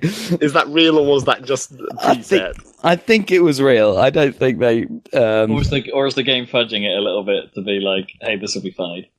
I don't think so. There's plenty of stuff like that where it's like, you're setting off things that are pre-scripted or whatever. But I've seen enough things happen that are just the result of the physics or whatever, and that I think it probably was... it probably did happen. He probably did shoot a duck by accident by shooting directly upwards. That's so good. Yeah, stuff like that is ridiculous. So how to even talk about it? So you haven't seen much footage or stuff. So they did really well with the... I haven't seen much gameplay. The only stuff I've really been aware of is like the trailers and the Digital Foundry teardown. Oh, the teardown. Oh, so you've seen like the graphics then, if you've seen the teardown. Okay, cool. So they did a really good job of like embargoing everything, but letting all the reviewers have loads of time to play the game, and then all the reviews came out at once. So they handled that really well. Timed it exactly with all of the marketing. But anyway, so I think I'm going to have to do a Robstar review probably for the first she's on the first week. Yeah. Oh no. Do a like, okay, it's this great, giant but game. Here's all the terrible things. Yeah, let's talk about all the terrible things. But let's first say that like well, I'm gonna think back to Rob's review of GTA 5, where it's like the world, right, is just this amazing like clockwork thing, right? But hot damn, just looking at it is impressive. Just looking at it, just going down and sometimes just driving down the street in GTA 5, I'm thinking, working in software, like, how did they do this? Like, this is like a miracle that so many people working on it managed to cohere and make this entire world like work, I don't know. And Red Dead 2 goes way past that, to the point where you just kind of start accepting it for sure as like a real world. It's weird, like the amount of trees rustling in the wind and stuff, like woods, and it's just the landscape is like it seems so well detailed that it just goes it like is particularly good at like suspending your disbelief with it, because after a point it just looks so good that you're just like, oh well, you just kind of accept it as like, well, I'm living in this world now. So I assume you're playing PS4 Pro, right? So I'm playing PS4 Pro. I probably have not that optimal a setup, but it's not really bothering me. I think it looks a little bit soft in my setup, but I think if you were looking at it with a keen eye, you'd have a bit of trouble, because I don't know what's going on with my setup. I think, I mean, it looks amazing and I'm having fun playing it. But I think if I think about it, what's happening is my PS4 is in super sampling mode on the Pro. So I think it's rendering it at somewhere between... It's probably rendering it at like 3K, right? I think it actually renders... That's actually pretty close. Yeah. The Digital Foundry says it's running it like... I think it's running it like 2160 vertically, but at half horizontal. Yeah. So it's running at half 4K or whatever, right? And then it's super sample, and then it goes up to the so it's running at half the 4K, and then it's transformed into the full 4K image, and then it's super sampled, so it's down sampled to 1080, right? Which gives you the really good anti-aliasing, because it's not even, because you've actually computed it at higher, right? That's what super sampling does. But then I think my monitor is then blowing out that 1080 to 2.5K. So it's actually being resized, I think, 3 times. Because you've got a 1440 monitor, right? Yeah, because I have a 1440 monitor, which isn't ideal. But and the PS4 doesn't natively out? No, it does not. It doesn't understand that I have a 1440 monitor. So it's up to my monitor to transform 1080 to 1440. Yeah, I can see that might be a little bit problematic. So it goes a little bit soft, but I think the game goes a bit soft anyway. Yeah, from what I saw from the DF stuff, I think you're right. There's a very aggressive temporal anti-aliasing. There is, on the whole thing. So like on the low end consoles, that stuff still exists, but because the base Xbox version is only running at 720, and you've got this hyper aggressive anti-aliasing solution. It's pretty fuzzy. it sort of softens it out quite a lot, but I mean, it suits the game because it's such there aren't very many hard edges in the game or whatever, so it's like quite a soft because it's the natural world or whatever, so it sort of for the suits landscapey it. stuff. I imagine it's great, and the soft lighting they use in the cities and exactly the sort of fuzzy light in the air effect and stuff like that. It's all. I mean, that stuff seems really nice. The kind of volumetric stuff. It's like, well, they've got it sorted now. They can do full on fog. They can do like light rays. They can do like, foggy woods and stuff. And they're not using it to hide because, on a nice day you can see for bloody miles. But, they really use that to sell like the morning kind of dew or whatever it is. And then the kind of swampy bayou stuff, like all that. And then they've got a volumetric solution for the clouds as well, which you probably saw in that Digital Foundry thing, but they've properly modeled all the clouds and everything now. I always thought that skies looked pretty good in previous games, but that now it's like a true like weather simulation, which is... That's the thing, like once you've played some of the games, like, I don't know, Horizon apparently had a pretty good one. Metal Gear actually has a fairly decent like sky simulation. Sea of Thieves is fantastic. If you ignore some of the screen space issues it has around the edge of the screen, the way that sky looks and is modelled and like Sea of Thieves has a great deal of awesome tech going on as well. But like once you've seen some of that stuff, it's like it makes the old skybox approach a bit more noticeable than it should be. So technology wise, like. I mean, I didn't expect it to be. It's better than I thought it would be in terms of the graphics. For step one, the graphics. Then step two, there's the detail or whatever. But part of that is like, for example, in the first game you had random encounters a lot, but they were, which were cool. And they didn't really work in GTA when they tried to put them into GTA 5 because there just aren't as many cool situations that you can have somehow as the cowboy stuff lent it to. Did you feel that? Like the I don't know. And random stuff in GTA 5. You'd like to think there'd be a lot more circumstances. But they didn't do enough with it, I don't think, in GTA 5. I'm not sure how many of those, like when you actually really start to think about it conceptually, I'm not sure how many of those random encounters would really be all that affecting to you in like modern city world, right? No. What would happen? Like someone gets mugged, alright, easy one. Saw that quite a lot, yep. You might get scammed into having your phone stolen, maybe, and then you have to chase the guy. Okay, maybe, that's a thing. Like what else, really? And how many times did someone get road rage? Maybe you could like they didn't really have much in the way of like road rage encounters where you'd actually do something about it. Like, yeah. So, but they were of a type as well. Like you probably saw the mugging thing, like 5 or 6 times if you played through the game, right? Like I did, I think, especially if you're just driving around because they're the only things you're going to see in terms of sort of scripted content. Is like these little mini stories, but they're of a type, right?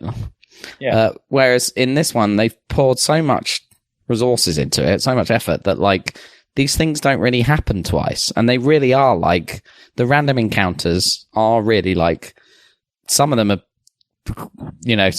incredibly short, and some of them end up turning into bigger things, but they don't seem to repeat. And I think the game is marking them as complete or whatever. I think there must be hundreds of them, and so it's really weird because like no two things are the same. And you start after a while, after like 20 or 30 of these, you're like, oh, okay.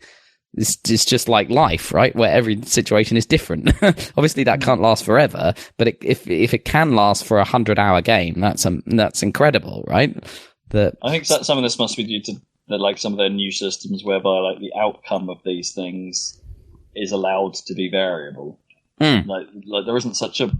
Well, and correct me if I'm wrong, but it doesn't sound like a lot of these things like have quite such a black and white success or failure state as perhaps they might have done in the first game. Or that's true. Scenario. It's like what actually happens at the end of these things, like suddenly goes in just into the machinery. It's all like dynamic from that point. Yeah. But it's all tracked. Like you can do something, a small favor, and then hours and hours later, you can meet the same guy, and he'll offer you a reward or something. Like I saved a guy out in the wilderness with a snake bite or whatever, and then in town he was by the gun store and he offered me to walk in and buy any gun I wanted. as recompense, stuff like that. And of course, now I've been on the internet a bit, and obviously everyone's had that one happen to them, but that sort of thing doesn't happen twice or whatever, and there's always something new when you're playing the game. So it's like and you could only make this game if you had the kind of basically unlimited resources of this studio. Right, so it's a combination of the technology and making this world possible, and then just the content, right, of like creating all of this stuff to make it always unique, which is just insane, basically. It sounds like it pains me to say it, but like, if as much as we don't care about GTA Online, if that didn't exist, I wonder if Red Dead 2 would be coming together in the way that you describe. Yeah, probably. I mean, I'm sure GTA 5 made enough, did pretty well just on its own. But absolutely. But I mean, so maybe it's worth sacrificing the GTA 5 like story, GTA 4 style story add-ons, or what do you call them? I know what you mean. The little episodes, the sort of story, the episodes. Stories. Yeah, so we never got the episodes with GTA 5 because they did GTA Online instead, including to the point where their big heists and stuff had like little mini stories in them and stuff. But maybe that enabled this to be done this way. So let's go for it then. The Rob style. So the first thing is that it's when you start playing and you're super hyped to play Red Dead 2, and oh my, is it slow to get going. Yeah, I've heard that. And it's deliberate, obviously, but they really, really slow it down. Like, it takes like, God, I don't know, like 5 hours or something to get off that mountain or whatever. And it's beautiful. Like the snow effects are incredible and everything, but like you just want to like ride out into the world basically and get a sense of what's what. And then that's what I always find that often playing a new game is I kind of want to like get a feel for it, right? So that I can then, before important stuff happens. But of course, there's enough important stuff that's happening in this story that don't worry about it. You just have to kind of go with the flow of it. You meet. So is it one of those where it sort of just drops you in a little bit, like into a story that's already in progress, kind of? Kind of, yes, it does. It does start in media res, as they say. Like it starts with your gang having had a failed robbery or something. Failed robbery in Blackwater, which is the city from the original Red Dead. But you don't see that, and all you do is hear about it, and you don't know whose fault it is or what went wrong. Really, I think it was a boat that they tried to hold up or something, and they successfully got the money, but then they had to stash it in town, and then they got chased out of town, so they lost all the money. So that's the opening, and they've been chased, so they've gone up the mountains to escape in the winter, and then they sort of winter over, and there's some sort of tutorially stuff basically is happening up in the mountains, and then you come down and set up camp in the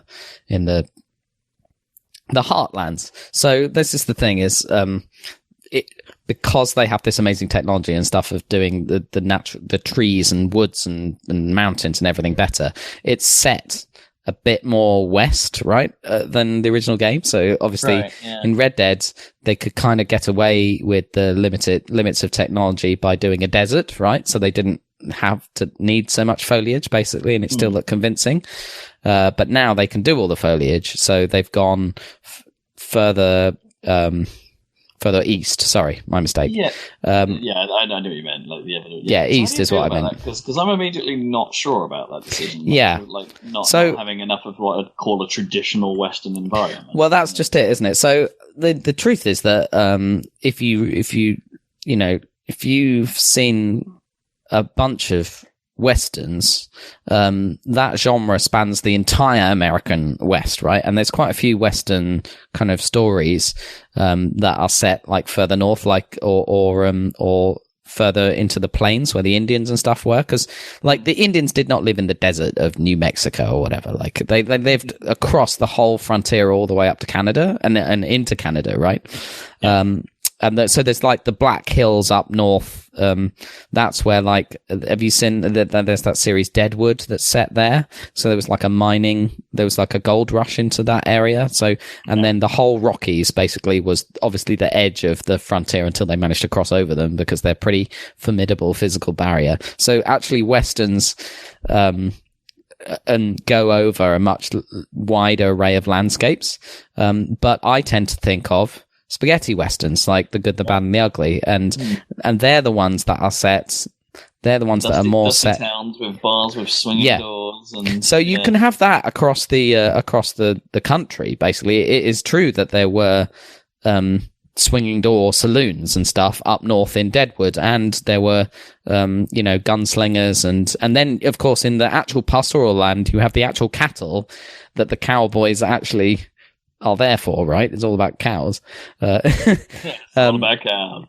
So it's not un-Western, but for me, I like those deserty set westerns more. I like that kind of. I think I'm with you on that personally. So it's working really well because it's beautiful and it's this amazing landscape and stuff. But I want that desert landscape as well, and I heard that you get some of the old map towards the end, but also later on. But I'm hours and hours in and I haven't seen a peek of that. It's definitely not set that way, and it feels a little bit like, you know how GTA just they don't have many places they can set their games now, so they just flip flop between New York and Los Angeles. Like when they go to Los Angeles, like with San Andreas and with GTA 5, they can sort of spread out a bit. You know, they're the bigger scale games, right, compared to the previous one. GTA 3 and GTA 4 were set in Liberty City, right, which is New York City. And that's great. They're always the bigger, better game, arguably, but I just like New York more than LA, personally. Like, it's just more, I like that setting more. I like movies that are, gangster movies that are set there more, like The Godfather and stuff, and The Taxi Driver, etc. So, and it's kind of the same here, where it's like, oh, this is cool, this is a new, different thing, but I kind of just like deserty westerns. Yeah, I know exactly. I feel that way, kind of the same. I sort of had a weird. I was going to ask you in a just slightly different way, because there's something about what I've seen and about the sort of where the towns are and how those towns are built and things like this. And it's like Red Dead's supposed to be a prequel, yet there's something about the more eastern towns that feels anachronistic, because it's like they're more advanced, they're more built up. Yeah, but it is set like 10 years earlier. Yeah, I know it's not a huge amount of time out, so it's like that's not massively different, and you got a touch of that, didn't you, towards the towns you went to towards the end of the first Red Dead. This is where America was, but it's like it's weird that it feels strange in my head to know that the prequel has gone more the other direction, more east, than it has gone more spaghetti. It's a bit weird. Really. But like the first town equivalent of Armadillo, or whatever, Valentine. That's the one you see in the trailer where he gets in that fight in the mud. That does feel like very authentically Western. In fact, it's kind of more like a kind of High Noon type town. In fact, it's very like Deadwood, in fact. I watched that show. It's really good, actually. If you haven't seen Deadwood, it's a good show on HBO. Okay. And the main street of that is, because it's not in a desert, it's just fucking mud constantly. And all these characters are desperately like traipsing through the mud. And of course, they couldn't really do that in the first Red Dead. But now, like, the mud looks really good. Didn't you? That was muddy. Where you first learned to play dice or something? Like Thieves Landing, right? Yeah, is that right? Now that didn't work. The frame rate tanked when you went to Thieves Landing, and it was horrible. And everyone was really aggressive, and like I never wanted to spend any time in Thieves Landing. It just didn't. It was also like a weird bottleneck between the two areas of the map, wasn't it? Like the West Elizabeth. So like I'm very down on Thieves Landing. I'll have to see if it's part of this game. I think it might just sneak in, but we'll see. But So yeah, I've been enjoying that, but then it also does an odd, and it goes from there, which is like authentically Western, but more green and stuff and pastoral and stuff. But then it just starts going down south, and this is just not Western anymore. They've just gone for like because you end up in like the bayou at my stage of the story, which I think is like getting towards halfway. You've literally got plantations, and it's more of a southern than a western at this point, which is a bit weird. But it makes sense in the story, and it's kind of cool to have another landscape, which fits really well.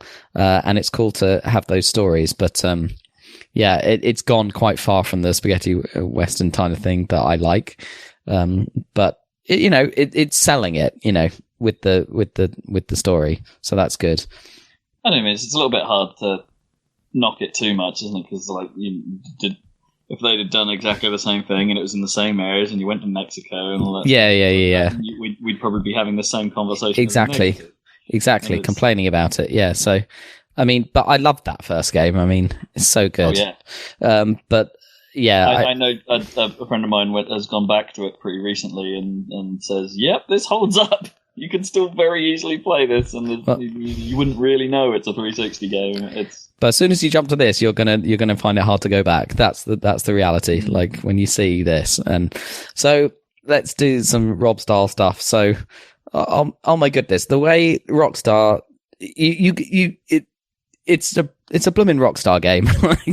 like the way they tutorialize things is horrible, because they always like beautifully set up like a story scene or like and like a good reason for the characters to be doing what they're doing, like or whatever, and everything is well set up, and then they tell you what you actually have to do by popping up like a tiny little box in the top left hand corner to try and explain the controls, and they do it right at a moment where there's an actual character that you're actually invested in telling you, come over here, jump over the thing or whatever, and it's in little text that you don't really read. The game doesn't pause while you're looking. Doesn't bloody pause. Well, sometimes it does, but very seldom does it give you time to like experiment and like oh my god, like Mario 64 did it perfectly. It just spawns you into the world out of a pipe, and then before anything happens, you can just run around getting used to Mario before you even enter the castle. Like you've got most of his moveset going on. Yeah. You don't have to have figured out every single move before you go in the castle, but it's just like you get used to naturally, and they didn't have to tutorialize it and say, now move Mario forward, now press this button to jump, or they just said, okay, well, and bloody Miyamoto got it perfect, and Rockstar don't seem to have learned this lesson with the biggest budget game ever. Like, come on, give us a chance to get used to the thing. Yeah, it's over and over and over again. It's not just this time. They keep doing it. Like every time, it's like the same since GTA 3, hasn't it? It's not changed since. This big, and it's always some big build up, and then they introduce a mechanic at some critical moment, and you're like, fuck, what? Like the worst is like later on, I still haven't, even in Red Dead 1, I couldn't do this, but I never was able to practice the shootouts, because there's never a time when it's not critical that you get it right now. And it's done it again in Red Dead 2, where it's like, you see the pop-up and, with the text on it that says, like, press R2 slowly. The slower you do it or something, the more time you're going to have. And by the time I've read it, I've already fucked it up and got shot or something, and it's like you just clenched it or something. Exactly. What's going on?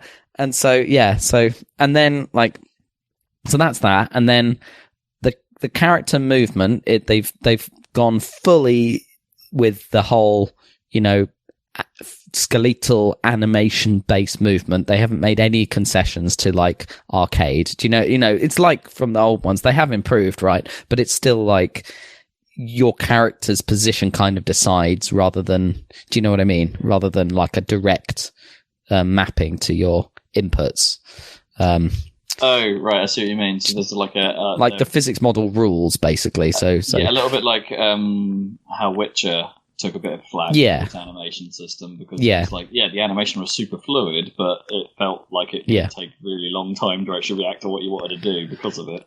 Yeah, so it's not that it's slow to react, but it's still that kind of it's a little bit hard to like move your guy into the right place exactly right. Like you don't have that problem that you had in GTA 4 and Red Dead where you could like run from one side of a door to another trying to get into it because you had the momentum and you couldn't. Do you remember that? The turning circle of the guy. So they seem to have solved that. Obviously that was fine in GTA 5, I think. But yeah, so that's fine. But it was better in 5 and you had the option to get around it by going first person. Yeah, and you could do that in this as well. I haven't done it much, but you can.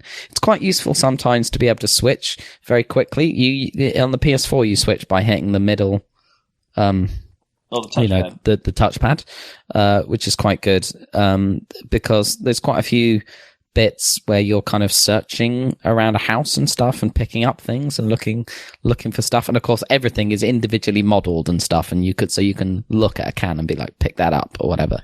But Shenmue. Yeah, Shenmue. It's very Shenmue in places, like literally, like complete with opening each individual drawer, all of that. It's kind of a bit Shenmue. Have you found a Sega Saturn under a cabinet somewhere? Not yet, but I wouldn't be surprised if there was a reference in there somewhere. There's some weird stuff. Yeah, the gun stuff. I mean, it's like Red Dead 1, complete with the Deadeye, complete with the same mechanic where you upgrade your Deadeye later on to the point where you can target individual bits. So that's all remains the same. I always thought that was quite good in Red Dead. So, and it kind of made up for the not so great cover combat, the fact that you had the Deadeye. Deadeye was a solution to like, how do we actually make shooting off the back of a horse? Off a horse, yeah. Which is still the same, like shooting off a horse. I mean, the aiming stuff is pretty similar to the first one, I would say. Yeah. Anyway, yeah. Also, there's just a lot of controls that are contextual, and it's quite hard to get your head around. After a while, you start to cotton on that there's sort of themes to them. Like, so previously you could. So previously you could like. Sorry. It's like, I'm in running mode, expect running controls. Yeah, well, the running, luckily now, for example, you don't have to tap the running to keep running sprinting. They've got rid of that, so that's good. But there is a few you tap to get sprinting, and then he just carries on, which is quite good. The horse, the fastest way to go on the horse is you tap to go to a gallop, but then you're supposed to tap in time with the gallop to maintain the fastest speed without losing stamina on your horse. So I think cool. You don't have to do that, but that's to go the absolute maximum speed, and that works quite well. So funny idea to go with the rhythm, I suppose, because it's like, I need to adjust my body to be with the horse, I guess. Yeah, it works quite nicely. Neat. Oh god, there's so many things to. So okay, I'll just talk about the sort of the meters. So you have you have health, stamina, and Deadeye, right? And then your horse also has health and stamina, right? So that's 5, right? But then what they've done is they've split each meter into 2. So I can't remember what the normal meter is, like a ring around the core meter. Okay. And so that makes 10 meters at any one time if you're on your horse, which is a little bit over the top. I don't know. So wait, around there's a meter around, like, from what I've seen, there's like you get the circles, right? In the bottom, so the circles fill up, and there's 5 of them, and then around the circle is a. I didn't know about the filling up thing. So I'd seen the sort of radial. Yeah, so the radial ones are the main ones, but then the filling up ones are referred to as the cores. And so the idea is that, like, for example, with the health one, if you run out of your radial health, it will start eating into your core health. But if you have full core health, it speeds up the regeneration of the radial one. I think that's right. Okay. So if you start taking core damage, then your regeneration slows down. Stuff like that. And I think it's the same with the stamina, right? So you can like go into your extra core reserves, but then you're going to recover. You're not going to be able to recover. And is the core like either super slow recovery or doesn't recover without help? Or something? The core does not recover without items or like sleeping. or stuff like that. But you have tons of items, like you pick up stuff constantly. If you loot enemy bodies, you've got loads of provisions, so it's not really a big problem. And you can get them from the camp. Flowers. I haven't done much picking flowers. You can still do that, of course, but that isn't much of a problem. Like the hunting has got anyway. Yeah. What did they eat? Sorry. Yeah, the animals you hunt. What did they eat? I don't know. That was the whole Red Dead 1 thing, wasn't it? Like I was trying to do a reference there. Every time you stab him, it's just like, what did you eat? What did you eat? The skinning on animation, they've obviously, because in Red Dead 1 it's sort of cut away, so it was looking at John Marston and just blood kind of. But in this, they've just done a full. Horrible sound effects. Yeah, horrible sound effects. But this, just in par with the rest of the game, they've just done a whole animation for it, which looks amazing, but you kind of have to watch it. And it's the same with everything. It's like looting bodies and everything. You hold down. Quite a few things involve not just tapping the button, but holding it down for, and for a short amount of time. And you can see like a little ring progress. So there's quite a few things that you have to sort of confirm by like holding the button. So quite a few, there's tapping buttons, holding buttons, and then there's contextual things like, so the big one is, the left trigger is more of a general kind of focus thing now, a bit like Z targeting. So you can use it to talk to people if you have your gun holstered, but if you have your gun drawn, then it aims. So that's confused quite a few people. Oh, I see. Right. So if your gun's still in your hand, for instance, and you just want to talk to them, you go, haha, and they're like, exactly. No. Yeah, it's quite easy to screw that up. There's quite a lot of things that are quite easy to screw up. So generally, it's been quite frustrating for the first significant chunk in terms of that. It's like, I'm enjoying the world, I'm enjoying the how the story is starting, but every time there's a critical moment where I have to actually play the game, I screw up somehow. So that's been quite annoying, which is a bit of that, which is really bad, I think. But luckily the game is long enough that now I'm getting used to it and it's totally fine. It's just been quite hard going from a game with very precise controls that I was actually getting good at in the form of God of War to a game with more mushy controls, let's face it, that has a lot of stuff that I haven't figured out. Right, that transition was pretty hard, especially when I'd hyped myself up on the game. So it's one of those. So it's a bit of a Robstar review, but it has been genuinely frustrating in places because it's like, if you had just done that Mario 64 thing of giving me a stress-free way to practice this thing, then I don't know how you would have done it, Rockstar. Yeah, the contextual-based stuff makes that a challenge. For sure. Because there's so much stuff. Like, you don't have to remember it too much because it's quite good at like reminding you of what you need to do and stuff. That's where the little boxes popping up become quite good, when it's like reminding you of, or just adding a couple of extra things. So like by the time you've been playing the game for a while, it's like, there's this extra little mechanic for this mission. And it's like, that's quite nice. We'll teach you how to do fishing or something. But when it's early in the game and it's teaching the basics, but it's doing it in the exact same way, it's quite hard.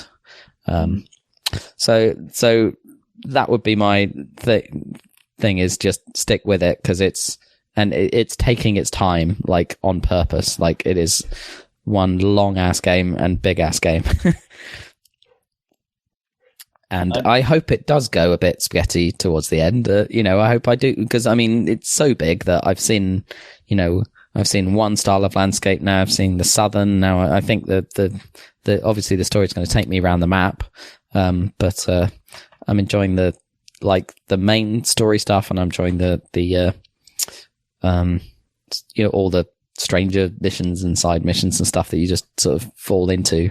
So the strangers and freaks, are they called? Or is that it's like that. There's not. They're just called strangers, I think. But the writing is still Rockstar. I'm a bit.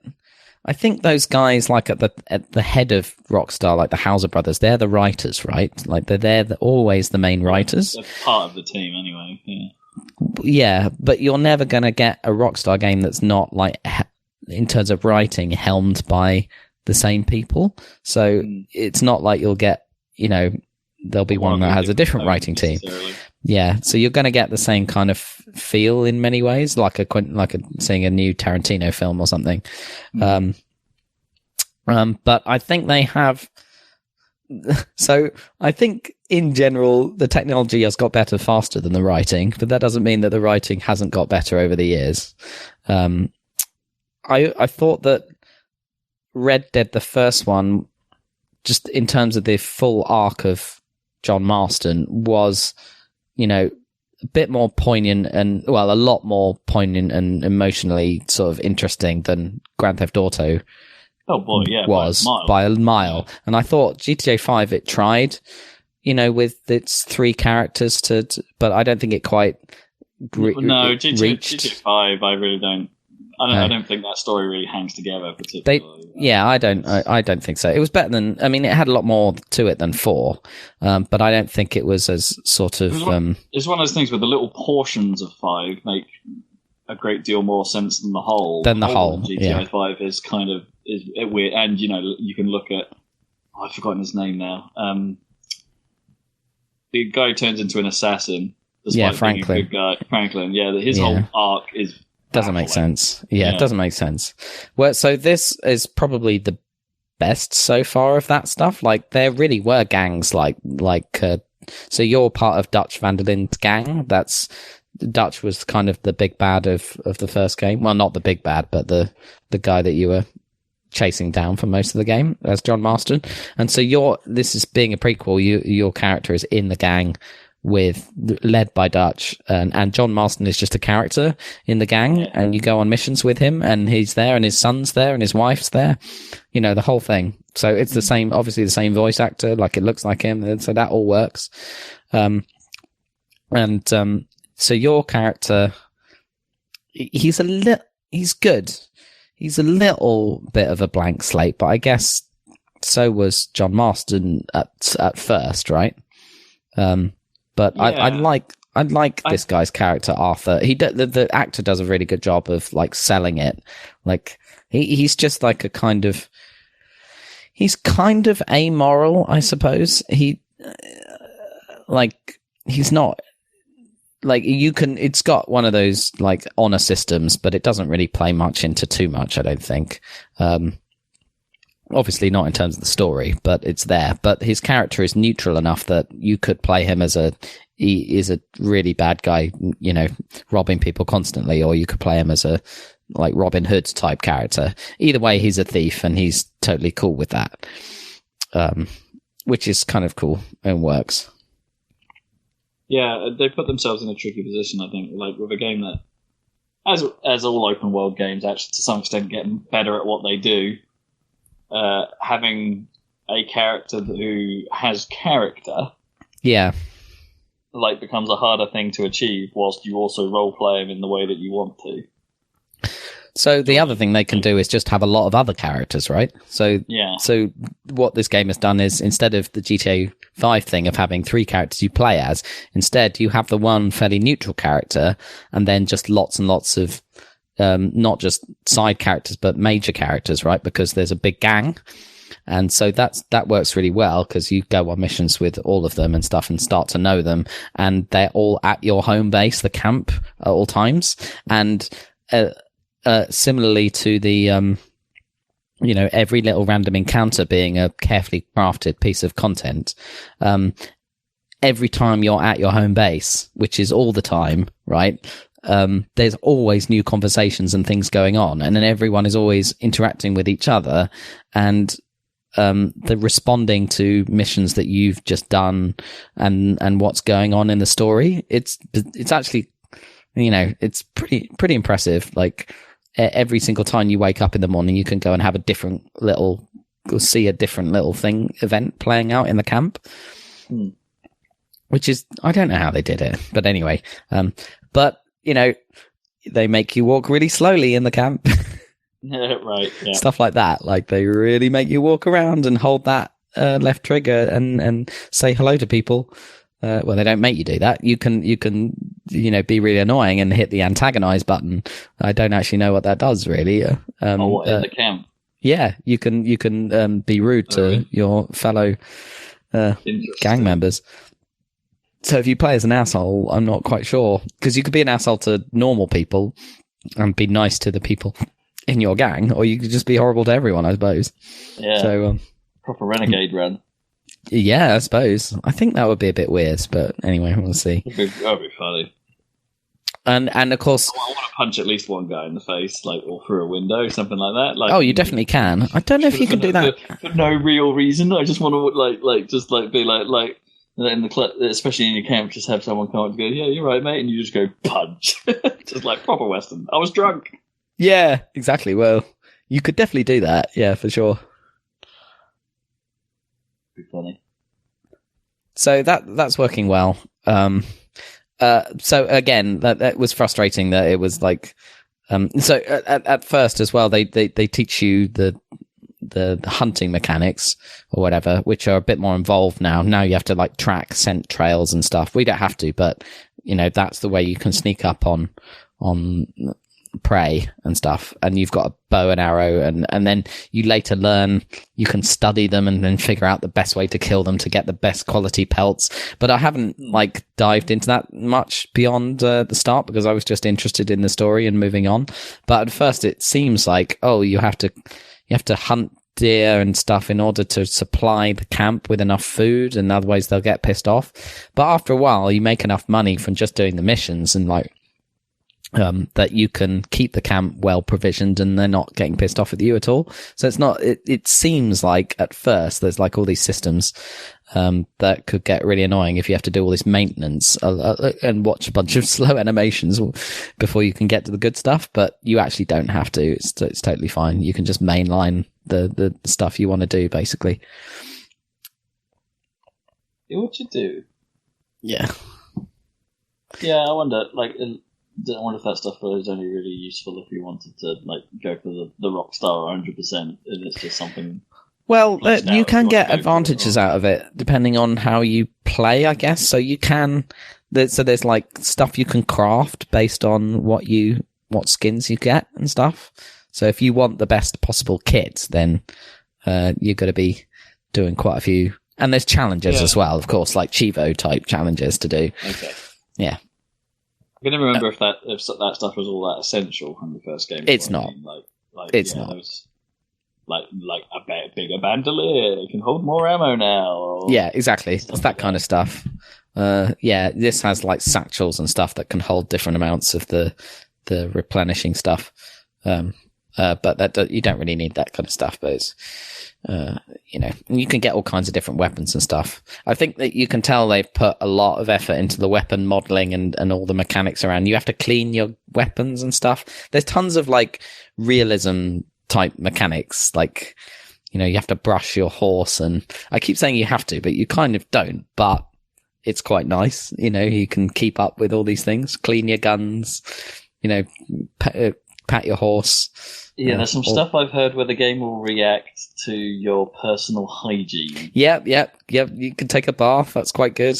It gives you a stamina improvement if you take a bath in a hotel.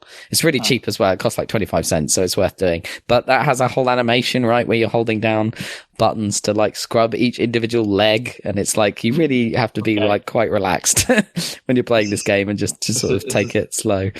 Like the yoga game, I suppose, from GTA 5, where it's like, you're actually making me do this, all right. Well, that was all right in the mission, because you then had to like chase him down in a car and try and murder him. But yeah, you kind of along those lines. But you just notice yourself getting dirty or something, and if you care about that, you can just go and so in like San Andreas, you could go to a barber's and you could just select any haircut or whatever. But you could instantly have a massive fro or something, right? Yeah, but in this game, if you want like a big beard, you have to wait for it to grow. Yeah, I love that.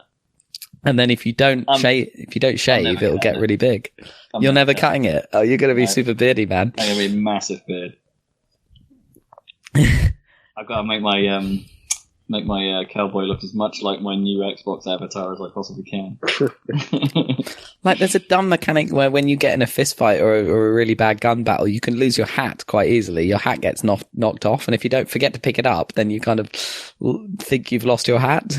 Luckily, it does respawn on your horse, because they realised how annoying that would be if you actually lost your hat. I kind of like that idea. Like, yeah. I've lost my hat. Oh, no. Well, you could play it that way, right? It's a crazy attachment, to my hat. Yeah. Although it would be a bit, you'd probably lose it during like a horseback firefight quite easily. Yeah, it seems to mostly happen when you get in a fist fight or a brawl or something, so it doesn't actually get lost on horseback too much. But yeah.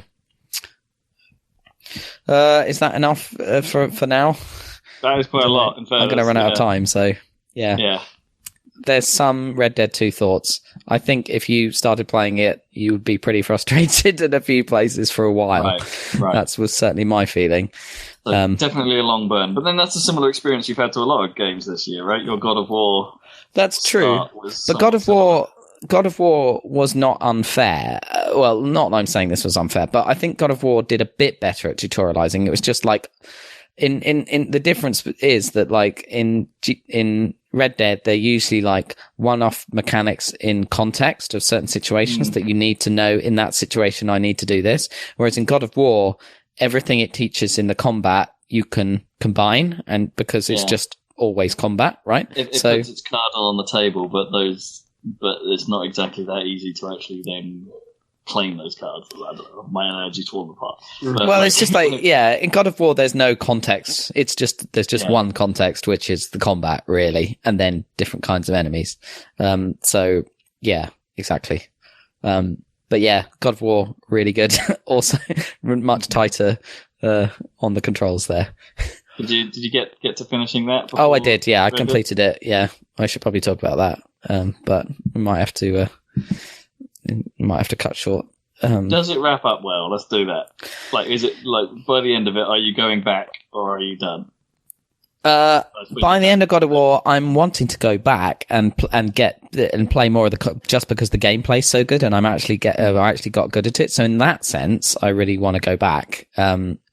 Genuinely, even though I'm halfway through playing Red Dead, I still feel the draw of God of War sometimes, which is really good.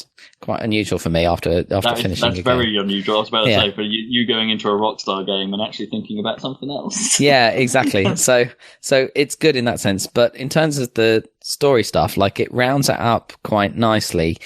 But I was slightly annoyed that right at the end, no spoilers, but it kind of switched into setting up sequels mode, and then in the way that like Marvel films will do that or something like that, and it's like the last 15 minutes or so is just like, okay, there's no point to any of this in terms of closure. No, I think it integrated nicely, but I was just like, I thought for some reason this was like a standalone game, this remake of, because it's called God of War, and that's it. Like, even though it's a sequel, for some reason I thought this was just its own thing, but I realized at the end it's like, oh no, they obviously plan to make like a trilogy in the north. And then I started thinking about it, and it's like, oh, okay, well there are 9 realms of Norse mythology, and I've only gone to like 4 of them. So, I've not gone to Asgard, so evidently there's more. And also looking back, it's like, wow, they talked about Odin and Thor constantly, and you never met them. Right, yeah. And then it's like, this is actually cool. I'm actually excited that there will be more God of War. Nice. But so it's worked, but it's mildly irritating in terms of like you might be being set up to expect it, but it never comes in this particular one. Yeah, kind of. Yeah. But it was good. Also, it does that. You could see it from the trailers, but but they carried it on, that thing of, I think the entire. You don't really think about it when it's happening, but I think the entire game is one long unbroken camera shot. Yeah, that's a thing they talked about, which is true all the way to the end, and then it doesn't cut to black and credits. It just carries on. It doesn't break the camera shot at all.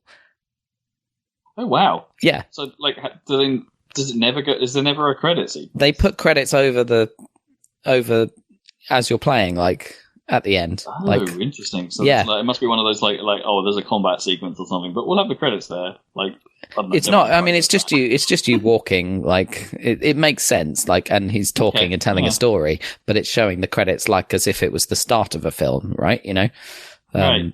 Over. That's cool. Yeah, but then it just never breaks the camera shot. So then you save the game, and then you can load back in and continue right after the game is finished.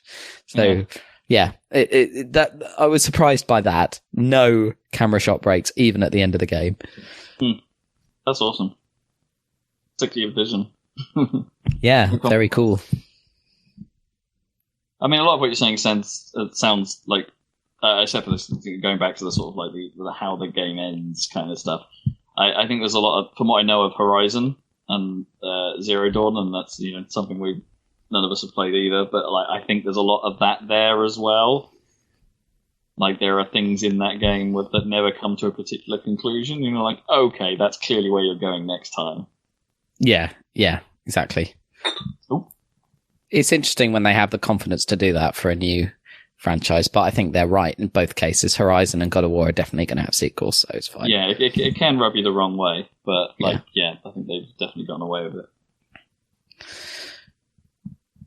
Cool. Right, guys, that'll do me for this time. I don't know what we're going to do because I'm going to run out of time shortly. But fortunately, I haven't got a great deal to talk about, so okay. I can basically say I still haven't finished Spider-Man. That game is massive. I finally got to the stuff that we've seen at E3. Oh, cool. And as I was talking to Zach about this last week, it's like it suddenly dawned on me. The super obvious dawned on me about the person you meet at the top of the raft when Spider-Man looks like he's being owned by all the bad guys. Yeah. And he turns around and goes, "You." It's like that scene plays out slightly differently, as it turns out, from the E3 trailer. Okay, cool. Very, very slightly. But yeah, I'm annoyed with myself that I didn't figure out I didn't realize who the "you" would be until like a couple of hours before getting to that section. It's pretty obvious. It's super dumb. I should have got it. I'm an idiot. And that game knows how to escalate. I'll say that. It's like when from that moment onwards, which is admittedly is about like 60 to 70% of the way through the game. So pretty late game thing for them to be showing at E3, personally. I'd still disagree with how with them using that. Yeah. Yeah. Because this escalation, like it's like, oh well, this was going to happen at some point. It's like I knew it was coming. It's like it loses its impact. But taking that gripe aside, it is an escalation. Like it's a good like things are pretty bad now towards the end of this game, and like what you've got to deal with is the things have got the combat's got a lot harder. There's a new faction that you fight against that are just. Yeah, they're tricky. They really are tricky. They take a lot of hits, and they've got there are enemies that have real. There are tactics, but actually getting them to work is kind of difficult, and that's in part because of they are intentionally tricky, but also in part because of there might just be like a billion enemies around you, and so if you want to get your gadgets to target the right one. Might actually not be so easy to do in the flow, the Batman combat problem. I guess it's like you push a direction towards the guy you want to hit. And there might be a guy slightly off to the side next to him that the game decides to target instead, and you're like, that's not what I meant to do. Oh, now I'm in trouble. And so I'm getting a bit of that now, and I think there are ways around it. Like you can manually target that stuff by you go into a slow down time mode, but it's not that slow. So I could probably aim the gadget shots that I want to pull off and things like that, and perhaps make some of that a little easier. And it's forcing me to experiment a bit more. Like I think I'd got into a bit of a pattern with what I liked to use and things like that, but now it's got hard. I've been more willing to try some of the other stuff. Cool. That's cool. That's good. I'm finding better solutions to problems because of it. Which is nice, which feels good. And I think some of the abilities you're getting towards the end of the game do make the combat a bit more fun, a bit more like you feel a bit more impactful. It's like, oh, this thing I was doing before that kind of had very little purpose other than being something I can do. Oh, now actually kind of can help a bit more. It can hurt some of the web throws you get towards the start of the game where you're swinging stuff around you. Like eventually you get the ability where that does more damage to people around you, and it's like, oh, okay, now I'm actually weakening the whole crowd at once. Oh, cool! This is while I'm swinging people around me crazily. Little not stuff that necessarily changes how I fight, but it makes a difference in terms of like, oh, these guys now won't take so long to take down because I did some because you've done some area damage. Yeah. And there are moments in some of the cutscenes, especially where some of the close-ups on people's faces and some of the expressions and just some of the sheer quality of how some of that is done is like it consistently amazes me at times. Oh, like, great. So some of I won't go into like the specifics about who in particular because that might be spoiler territory. But there's one shot in particular in Times Square where it zooms in on this guy's face and he's looking angry. And you can see reflections on him, and like the lighting from Times Square is just brilliant. It's just incredibly well thought out and incredibly well realized. It's oh boy, it is a truly great game, but I'm a little bit bummed with myself that I for some reason I don't put it up there in the pantheon of like I think what might be Red Dead or what might be God of War. I've got like having not touched those games. There's enough here. There's enough slight niggles here and there, like stuff about the combat targeting and some of the randomness. I think of like trying to dodge bullets because like you're having to manage the swing mechanics and like how like the timings of how certain attacks could come into you. Like it didn't feel like I was able to dodge that because it all came at once. Or slightly staggered from each other. So after I dodged one thing, I was immediately in the line of fire for the next thing. There's enough of that going on where I'm just like, okay, maybe it's not a perfect game. I think that kind of is the general, feeling over Spider-Man at the moment, right? Is that it isn't quite at that God of War Red Dead level, but I'm really excited to play it. I can't wait to play it. It's properly great. Yeah, like, it has to be said. I'm having a lot of fun with it. Not every game needs to be longer than like, I expected. Ridiculous. Games can just be really fun. Yeah, and, absolutely. Yeah, cool. And I haven't had any more of those like weird glitches I talked about last time. Like the overtime bug hasn't happened again. And I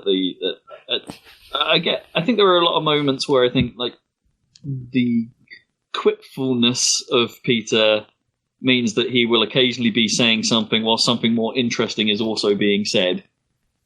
Like I had one cutscene where I'm sure a quip played like when it wasn't supposed to. And, like he said something about the fight I was in, but the fight had already moved on, so there was an important bit of dialogue being said, and they overlapped. And it's like, oh, okay, I'm pretty sure that wasn't supposed to happen. It's like it's got those little moments here and there where you're like, oh, I'm not. Yeah, that wasn't supposed to happen, and like this isn't quite right, and which are only made all the more noticeable by the quality of everything else. It's like if that happened in a Sonic game, I'd think, yeah, that's normal. Yeah, standard. Yeah, standard, fine. Yeah, benefit of the doubt. Yeah. And I've only just, irritatingly, thanks to a suit power, I've just discovered something like another collectible I could have been doing. And it's like they're technically secret collectibles when it describes them as such, and there's a ton of them still to find. And I'm like, oh no, another thing I've got to check off my list, but I don't even know if it's worth it or not because it doesn't add to the completion stats because it's a secret thing. And it's like, oh, what? Damn it, there's more. Like, but in a sort of good way. And I'm like, look, it just keeps going. There's loads of it. There's loads of this game. Sweet. So I'm at about 90-ish% overall now. You're almost there, both in campaign and on like side quest completion. So I've been doing it all sort of at the same pace, as it turns out. So do you think we can between us we can both play all three of these I don't PlayStation know. games before Game of the Year.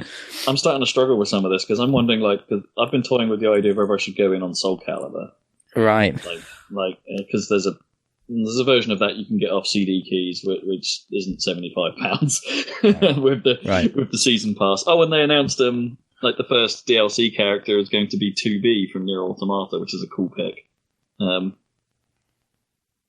So you can have weird floaty weapon fighting, and I don't know. That's a cool character that chooses their first DLC. So the season pass for both Terra and her seems a bit more appealing now. Now that I know who's coming, a bit more. There's still 2 more that we don't know. But anyway, yeah.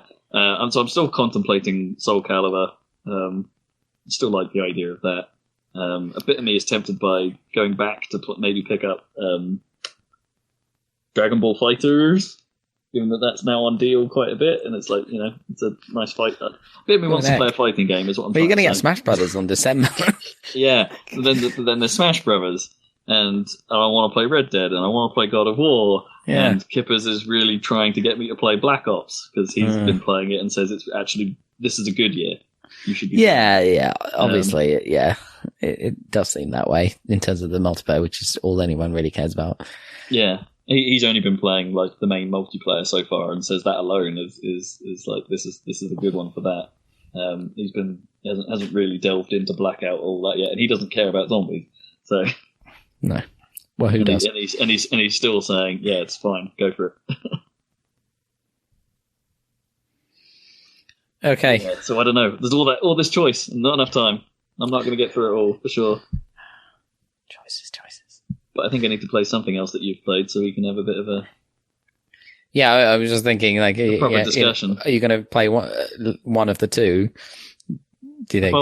At the moment, I think Red Dead's the one I would go for. Fair. Given the choice. Cool. And I'm going to play Grip soon as well, because that comes out of early access in less than a week. Mm-hmm. So I'll be playing that. I pretty much finished doing everything there is to do in Anti-Graviator. Nothing much to add there, other than I think that game gets better as it gets harder. There was something a little more to it, something I was enjoying a bit more as it got trickier. Still doesn't mean that it's a particularly well put together thing in the pantheon of anti-grav races, but it's... I might have been a little too harsh on it last time. Only a little. Fair. Only a little. And in fact, the stuff that's in the DLC pack that I also got when I first picked it up, the Viper Trails stuff, those tracks might actually be the best they've done in the whole thing. They kind of feel a little less...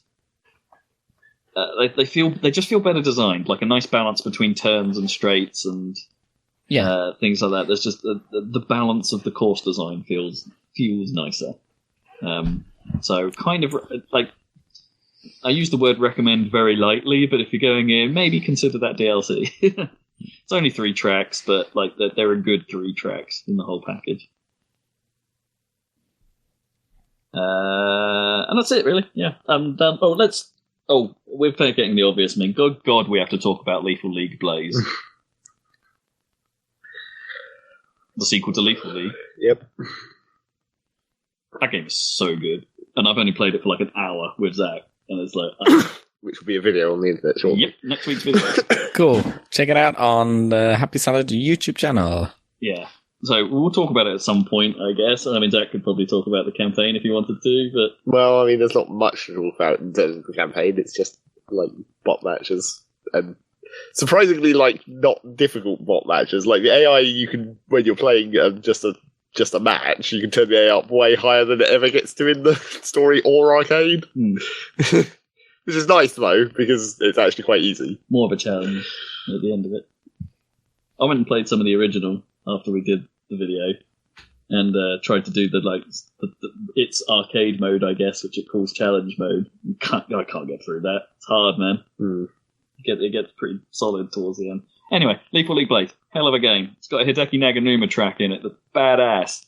And several other good tracks. That soundtrack's pretty great.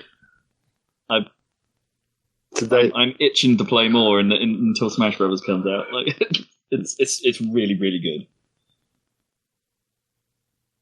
Might be a year to actually have a soundtrack category in the game. Yeah. Well, it's a bit of a tricky one because not all of that soundtrack is original for the game, though. Some of it is pulled in, but a lot of it is original. The Meganuma track is in particular made for the game. Leave a League Blaze. Go check it. Check our video next week. I'm done. I'm out. Just don't got to get his food. Is that why he's quiet? No, I'm still here, but I do have to go. Do you want to finish up with Zeg, or it's getting quite long?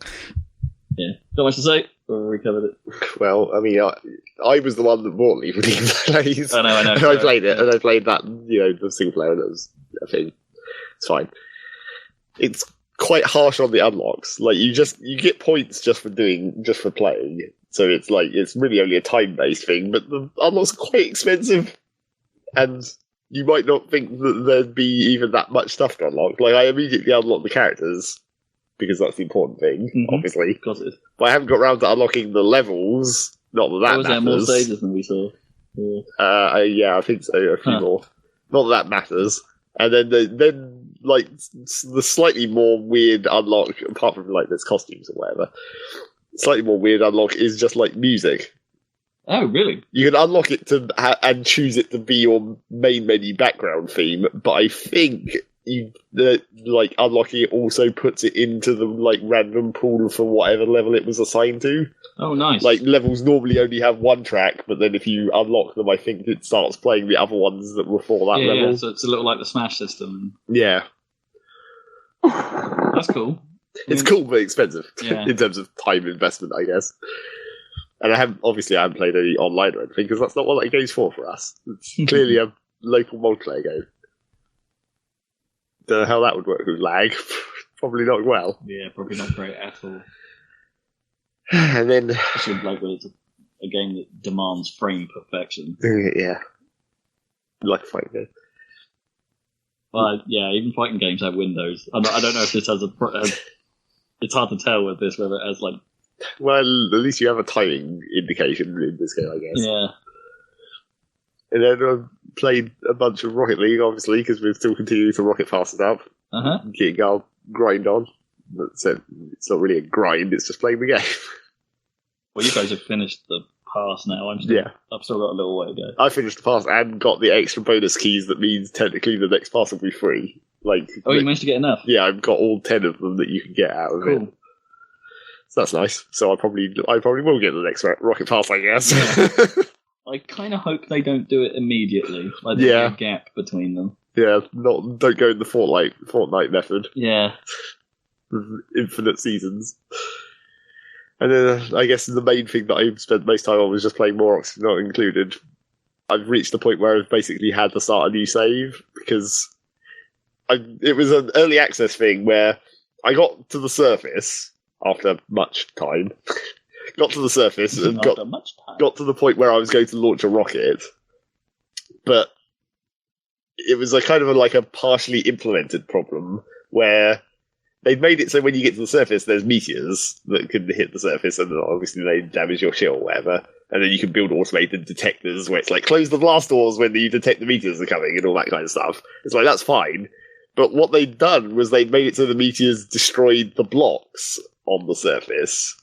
So just over time, it just ate away at the map. Oh, weird. It was that's you kind of haven't quite thought that through. But then, in a patch that happened between the point where I got to that point in that save file and now, there was another patch where they implemented a special creature that lives on the surface, and all it does is just go around the surface, eating the dropped items and pooping out full blocks again. So it's basically a creature that is designed to counteract that exact problem by repairing the meteor damage. So I was I kind of have to start a new save file because these meteors are gradually destroying the entire map from the top down. Does that happen when prior to you reaching the surface? No, because it works on a fog of war system where if you can't see it, it basically doesn't exist. So also, I mean, you can't see me if I close my eyes. You could use that to kind of prevent that problem yourself, I guess. Like, don't expose the surface until you're ready to actually build the blast doors to protect the surface, I guess. Yeah. So you can't really protect the whole... Well, I guess you could if you spent a really long time. I did originally think that. It's like, if you wanted to, you could just build an entire wall of blast doors across the entire width of the map, and that'd be fine. But that would cost a lot of steel, and that's not free. It's not cheap. Quite a lot of effort to get steel. And there's still parts of that game that even at that point where I was thinking about launching the rocket, I just hadn't got round to doing. Like, I never got round to dealing with oil, like petroleum and making plastic, because I kind of just didn't need it, I guess. I had a type of animal that you could harvest for plastic, and I was only using like small amounts of plastic, so that was enough. So I didn't need to go into the oil industry, and I wasn't using enough power to worry about oil burning generators either. So it's like I never got round to that, even though I could have, I guess. And also, I mean, the other reason I didn't was because same problem I had last time: heat. You go down into the oil zone and everything's like 90 degrees, right? Yeah. And then you're burning the oil, which obviously makes its own amount of heat. And I did find the other like game way of solving the heat problem is like, you find those plants in the ice zones that consume heat, but also hidden in some of the ice zones at the edge of the map, there's like a special building that you find, like it's a secret experiment that was happening on this asteroid or whatever, where you pipe hydrogen into it and it just makes cold. But probably still not enough for a lot of stuff. It's like 80 units of whatever their heat unit is. Makes 80 negative units of heat, and like maybe an oil generator is sort of in the region of like 25 or whatever. So you're still only going to be able to run like 3 per one of these things. So yeah, heat's still a problem. But yeah, I've started a new game, but as you might predict, I've made it back to sort of the same tech level in much less time in the new game. Sure. Because I'm like, now I have a plan and I know how this stuff actually works. Yeah. But the puzzle's being solved, effectively. Yes. So yeah, I'll probably continue playing that, I guess. Now, apparently, as I predicted about why I bought it at that specific time that I did, when I was like, they're going into the end phase, that last update was like the last real like new content update, and now they're going back into sort of polishing and maybe adding content, or not adding content but not systems, maybe, you know, like fleshing out the stuff that's already there rather than adding completely new systems to it. Okay, yeah, that's fine. But apparently this update cycle is going to be slower. Like, it used to be monthly, but now it's going into like 6 or 8 week updates. Which is weird, considering, like, I don't know, when at some point it had a 2018 release date, but that's not going to happen. So it's not going to be out of early access for our game of the year. It will have to be in the early access category. Welcome to early access. This happens frequently. And that's that, I guess. It's pretty much summed it up. Watch the Lethal League Blazing video if you want to see me explain to Rob what's going on, because I guess that'll substitute for talking about it on the podcast. Yeah, it's a good help to play. So. Yeah. Check it out on our YouTube channel. It'll be coming up. Have we got any more Half-Life videos going up? Or after that one, yes. Yeah. After that one. Okay. Stay tuned to the pipeline. And that'll be it for the Saladcast. And we'll be back in a couple of weeks for another. And we're getting towards, Christmas, so we'll have specials and all coming up. At least one. Yeah. Thanks for listening, listeners. Bye. Rob just murdered his mic quite well on the way out. Luckily, he muted it before he hit it. Bye.